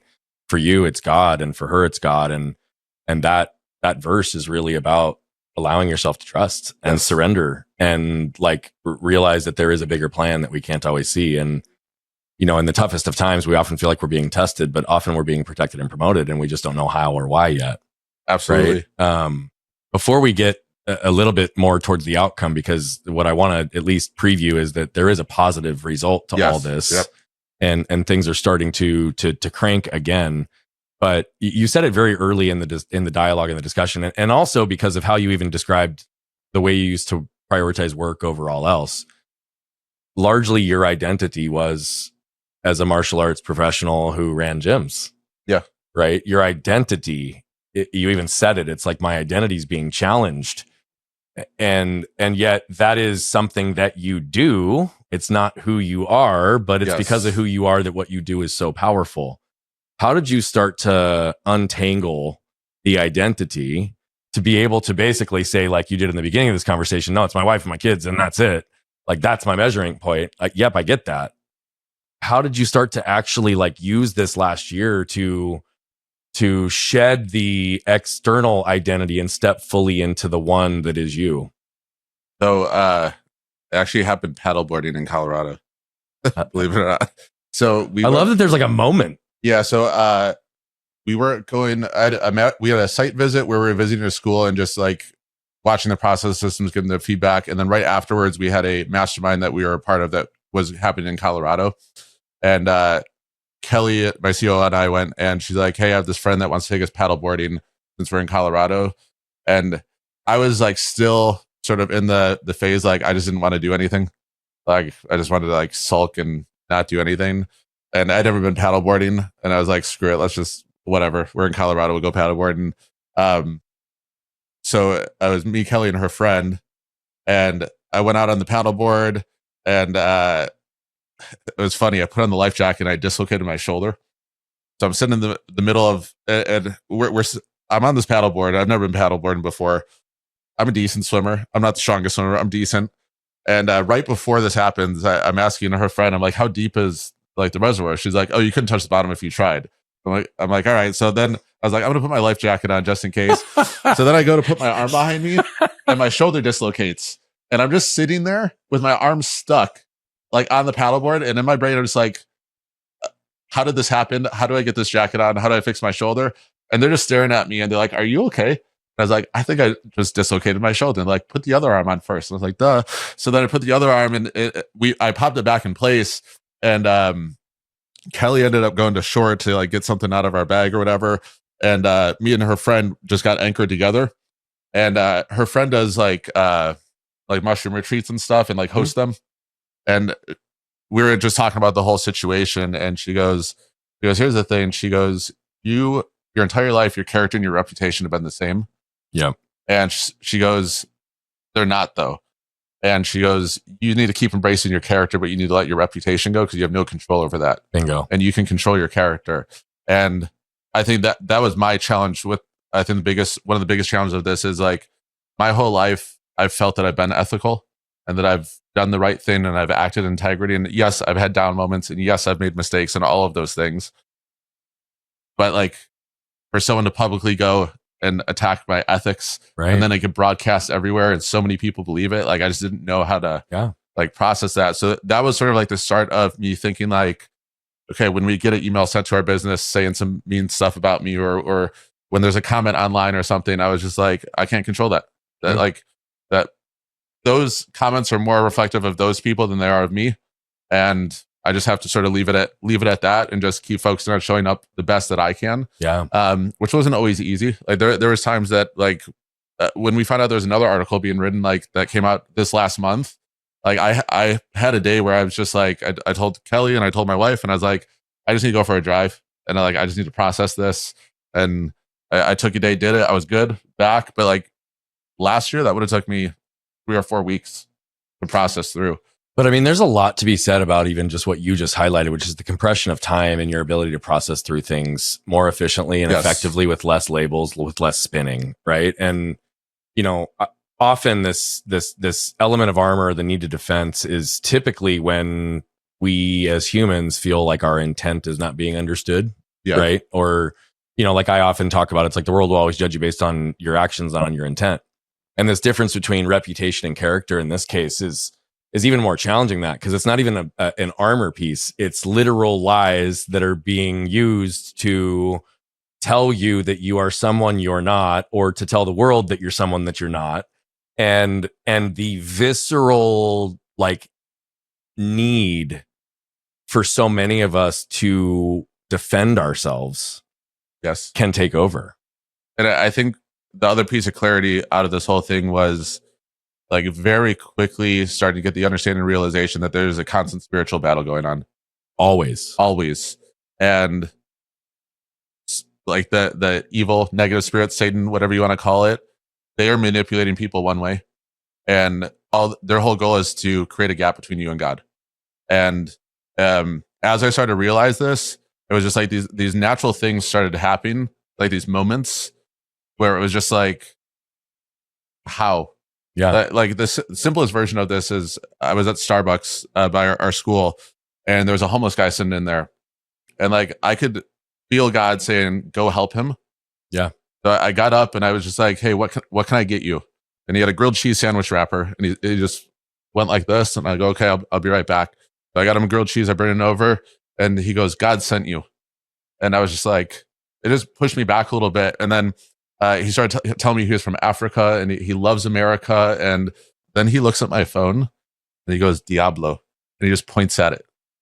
And then I like just like look at him, and then he points at it again. He goes, Diablo. And I was like, oh, he's telling me this is trying to keep me from having a relationship with God. Yeah. And I was like, that's just more of those moments would keep happening. And I was just like, the only reason that I know these are happening is because before I knew of God, but now I know God. And I think that's a big part of it, where God's using me to speak to people, and he's using people to speak to me. And it's just more prevalent now. And it's insane, sort of like how I feel way more in tune to the spiritual world, just from having to have gone through a spiritual battle. So what I believe, and I say this, and I hope you can receive it with all the respect that I intended, because it's not to say any opinion on the role of God, the relationship with God. I want to be clear on when I say this. My belief, after studying a variety of different religions, right? Again, regardless of what we call the person or thing that we worship, I would suggest that, especially in the use of the word God, what I believe is that the most authentic and connected relationship with God is directly correlated to the most authentic and connected relationship with yourself. I believe that too. Like your ability to actually know, not of yourself, but know yourself, is what allows you, I think, to tap into that higher connected power and be more connected like your grandma was. Yes. Right? I know that in the moments when I am in the most amount of surrender and the most amount of clarity for myself, the more it feels like I just get answers and clarity and things that just flow easily in my life. And again, I don't mean that in any way to minimize the relationship that you have with God. What I'm suggesting, though, I don't think you're minimizing. I'm trying to highlight the correlation between the depth and connection within yourself, as well as the heightened, elevated insights and connection with your relationship with God. And why I say that, it's no different than the Columbia professor that you gave credit to for the marketing results. Like, you would not take credit for one of the kids you trained if they won in competition. No, not at all. But you would own your ability to be the coach and give them the credit for the work they put in. Absolutely. Right? I don't think this is much different. You're the kid. God's the coach. Right. Yep. And so, like, here's the reality of it as well. I think there's so often that people give credit to God in a way that, yes, that is true. but where do you take ownership and give yourself credit in the same time? Oh, I agree. I think it's both. And I think when you give yourself credit, I think that's a form of praising God. It is. Because it's like, God put this on your heart to do it and is pointing you in a direction. Exactly what I'm saying. Yes. And that makes more sense to me than anything. And I was listening to a podcast too, where they were talking about not taking compliments. And the guy was a pastor that was talking about it. He said he would always brush him off. And he's like, at one point, God was like, hey, you brushing off a compliment is you brushing off me. Yes. And but it's the truth. Yes. That's what I'm trying to help highlight is, again, regardless of what words we put on it, I believe we are very connected. We are connected through a higher power. We do have an abundant source of energy, knowledge, and wisdom. We do have, but it's learning to trust and surrender and breathe through it. It's Psalms 3:5. It's truly realizing that we do have choice in this man-made construct of world that we exist in, but that there are also things that are bigger and connecting all of us, that if we allow ourselves to connect into it, because again, saying no when someone offers help, like rushing to pick up the check, not being able to receive a compliment. Those are all energy exchanges, which are demonstrations of the reciprocal energy that is also representative of love and connection. Absolutely. Right. And it's like, so when we shut all that off, we're shutting off our ability to receive love too. Yeah, I agree 100%. And I think a lot of this gets figured out in silence. It's the only place. And I think that's why it's the only place. That's why I think the world tries, like, to me, I believe there is a Satan, and I believe there are negative forces. Yes. I agree. And they're trying to distract you and keep you occupied and do all these things. And it's like during last year, the moments that I would be in the backyard in silence, not necessarily high, like after but sometimes. I think I would just. It really is a good medicine. I don't think it's bad at all. I don't think it's bad. Not at all. And I told you I smoke weed every day. So just for me in that moment, using it as coping, it wasn't good for me. It's only when it's coping versus like, I don't judge anyone that does it. Like I think it's got a lot of benefits to it. But just at those moments, be in the backyard in silence where I'm just having a conversation, and whether it's in my head or out loud sometimes, where I was just like asking questions and then just being quiet. Yes. And receiving the information.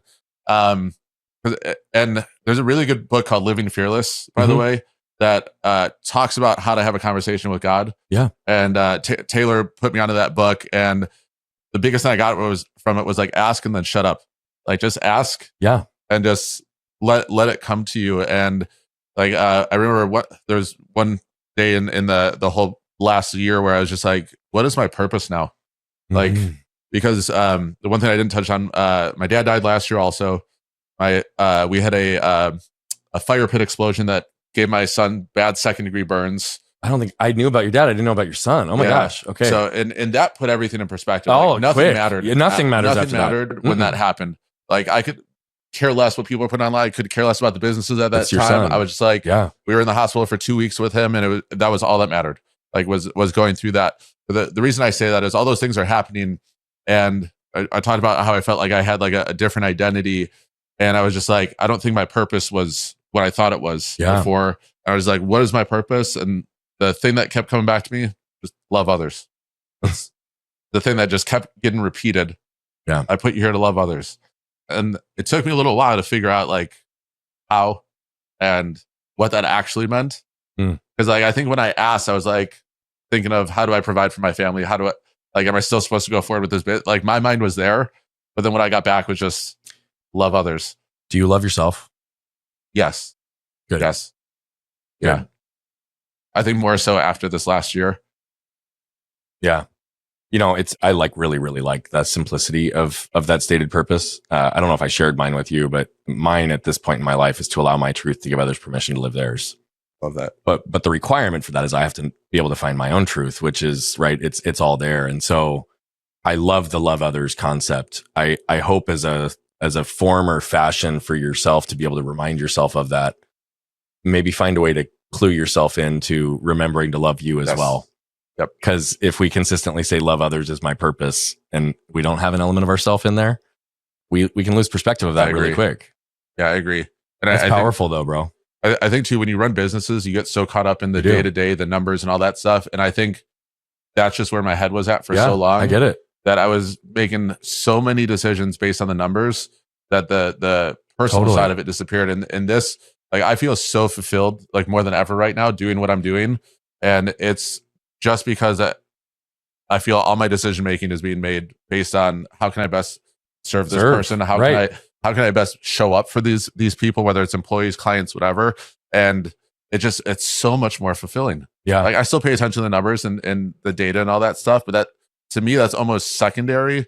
It has to be secondary. Yes. Honestly, like I'm a big believer in that. I mean, it has to be people before profits, and we need to understand the tactics, the strategies, the metrics. Like those are critical for running a business, but we can have all those things dialed. And if the core foundation of ourselves as leaders are the people, then we're running a bunch of shit through a awesome system. I interviewed Blaine Bartlett this morning on my live show. Are you familiar with his name at all? No. So I'm sure you're familiar of the concept of conscious capitalism. Yes. He wrote a book that's a spin that he calls compassionate capitalism. And what's interesting is it directly connects to a lot of the philosophies that you and I both live by, but it's a really cool shift in nuance, because what conscious capitalism, which is an amazing revolution and movement and brought a lot of people into more intention and focusing on the people and all the stakeholders in the business, but it doesn't necessarily acknowledge some of the behavioral components, right? And the areas where human behavior and the subconscious mind keep us from connecting. And ultimately, that was what he was breaking down, is like at the core of it, we have to be able to connect to even have compassion exist. Yes. Right. And when we're so caught up in the metrics and the numbers, even when we have emotional intelligence, even when we're kind and humble, right, we lack that connection. Right. And again, with the second we protect, we disconnect, which means if we disconnect, we can't have compassion. Oh, right. And it's so powerful to like hear just even the evolution of how you talk about this. Now, we've been in this interview for a while. I could talk to you for days, but I also want to respect time and everything. So I want to bring this sort of to a close and to a land. What I'd like to hear before I jump into my next like formal question is, how did this all end and where are you at right now? I mean, a lot of this has come to finality. Yes. You're coming into a new phase. So like, let's close the loop on that circle before I ask one more question. Yeah. So we took my former assistant to court for the theft and everything. In her deposition, she admitted there was no cover up. She admitted that there's no concealing, hiding evidence. She still lied about a whole bunch of stuff and contradicted herself within minutes of saying that. But I think if you have a history of lying like that, you're not going to keep your facts straight. We ended up winning the lawsuit, which is great. There's a ongoing criminal investigation. They just recommended charges to the county to go after her. So I'm hoping that the county attorney comes back and approves that. And I can't like say too many details, but she works for a place that's very susceptible. Share only what you can. I'm not going to push you down any paths. I understand this. She's currently working for a place that's very susceptible to theft. Okay. And my goal is I just don't want them to have to deal with anything that I dealt with this last year, even though like I'm grateful for it. It made me a better person. It took my emotional intelligence to another level, and I became better because of it. I know there's a lot of people that would not have survived that. That's also very true. And by the way, both in their personal and their professional lives. Yes. And you endured both. And I wouldn't want anyone to have to feel like some of those feelings that I had during that time. So I'm just being patient and letting the universe do its thing. And all right. So I want to come back to like one of the exercises that you used to do, and I might participate. I might not. You might say, fuck you, Bogert. I don't want to do this at all. And that's okay. Yeah. But humor is something you love. Yes. It's definitely been something you've utilized to avoid and cover and distract. And by the way, I get that. I've done a lot of that myself. All right. So come up with your top 3 taglines for last year. Like if you had to put a marketing pitch on last year, what give me 2 or 3 taglines. 2024, embrace the suck. This is good. You're putting me on the 2024, beat you to the floor. Yes. You know what's funny? The fitness CEO I talked to the other day that sort of disappeared for a while. First thing he said, he got on the phone and he's like, "Man, fuck 2024." That was like the first line, and I was like, "I'm right there with you. Find the diamonds in the dirt." I think that's what it is. Because the first time I told someone I was grateful for 2024, they just looked at me like I was crazy, and I was like, "Don't get me wrong. Like I wish it didn't happen in the first place, but." Like my family grew because of it. I grew because of it. I got my relationship with God and the spiritual world strengthened as a result. There's so much good that came out of it from such a terrible situation that it's like, I'm grateful. I'm grateful right now. I'm grateful to be living. I'm grateful to still have the businesses. I'm grateful to still be impacting and changing lives. Yeah. Like it made me put my importance on the right things. I love that. Yeah. I love that. As you move into this new phase of your life, right? Revisiting your old self, stepping into the new identities and the components that exist there as well. What does the future look like, and what's the legacy for Adam Kifer going to be? Good question. I think before, my legacy was about, like, I don't know, being a successful businessman, having as many locations as possible. And now legacy is what I pass down to my kids. It's the skills and values that they carry on with them is legacy more than anything else to me. We just did a activity at our last mastermind where we had everyone write a eulogy from someone they loved. That's a powerful exercise. And I wrote it for my 9-year-old. And it was like, what I wrote was like, that's the legacy that I want to instill at him, that he learned how to treat people because of what he saw. My wife and I demonstrate that he learned that is really the core of being a great person, regardless of financial success or whatever temporary success the world wants to put out there, doesn't matter. And the other thing too on legacy that I think just helped me, that I've never heard, like I grew up in Wheaton, Illinois, which is the most churches per square foot of any town in the country. Wow. The very religious town. Yeah. I never once heard anyone talk about the spiritual battle. Like, wow. And when you actually like read the Bible, there's a lot of references to Nephilim, and like there's a lot in there that gets glossed over because it's not like the fun side of the Bible, right? And so for me, I want them to be educated on the spiritual side of things, and sort of that there's a battle for their soul essentially taking place, and there's going to be moments when they feel pulled a certain way, and it's just being able to sit in silence and do that thing and not be distracted by video games and all that stuff all the time. Like I'll play video games with them, but I also want them to know that there's something more important to that. And also the other part is I want them to learn how to embrace struggle, because life isn't going to be easy for them. I'm not going to make it easy for them. I want them to, even if you tried to, it wouldn't be. Yeah. And I want them to be able to really find their identity in those moments when they're going through the struggle, and learn how to become better as a result of it. Yeah. Yeah.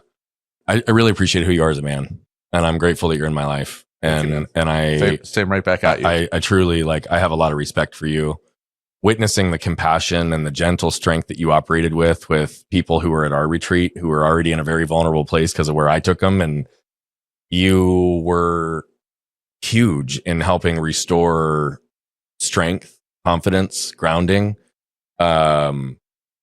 both through what you did, but more through the presence that you possessed. And that was really what was reflected back by everybody in that room. And I witnessed it. And I appreciate so that. I'm grateful truly for you and for everything you shared today. I know we're going to be doing a lot more together. Is there a closing message that you want to leave the audience with today? Same message I got. Just love others. Perfect. Simple. All right. Well, love others. It's very simple. We just saw Adam flip his lid and jump right in, and we saw the highs and the lows. We saw the depths of the emotion. We saw that spiritual struggle come out in what is contrast in life, right? We know that white wouldn't exist without black, light wouldn't exist without darkness, easy wouldn't exist without hard and struggle. And so it's about understanding and appreciating all of the journey, all of who we've been, as well as who we continue to become, but ensuring that who we are is not a representation of the armor that we've worn, consciously or unconsciously.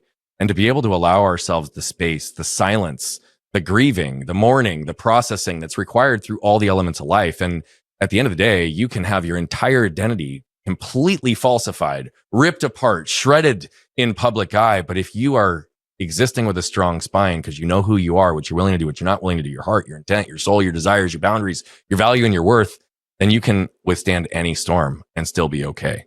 The reality of it is that it does require love. It does require the energy exchange, and that begins and ends with you. It's going to require you to flip open your lid, scan your can. What you can probably tell by now is that I love telling these stories, but what I love even more is the impact that's coming from them. You see, we're on a mission to impact over 1 billion lives as quickly as possible, but to do that, we need you. See, we believe that moved people move people. And so all I'm asking is if you've resonated, connected with any of the messaging, please consider commenting, sharing, leave a rating and review. Thank you so much for tuning into Flipping the Lid. And if you want more information on the show, how to become a guest, how to recommend a guest, or any of the other details, head over to flippingthelid.com. We'll see you there.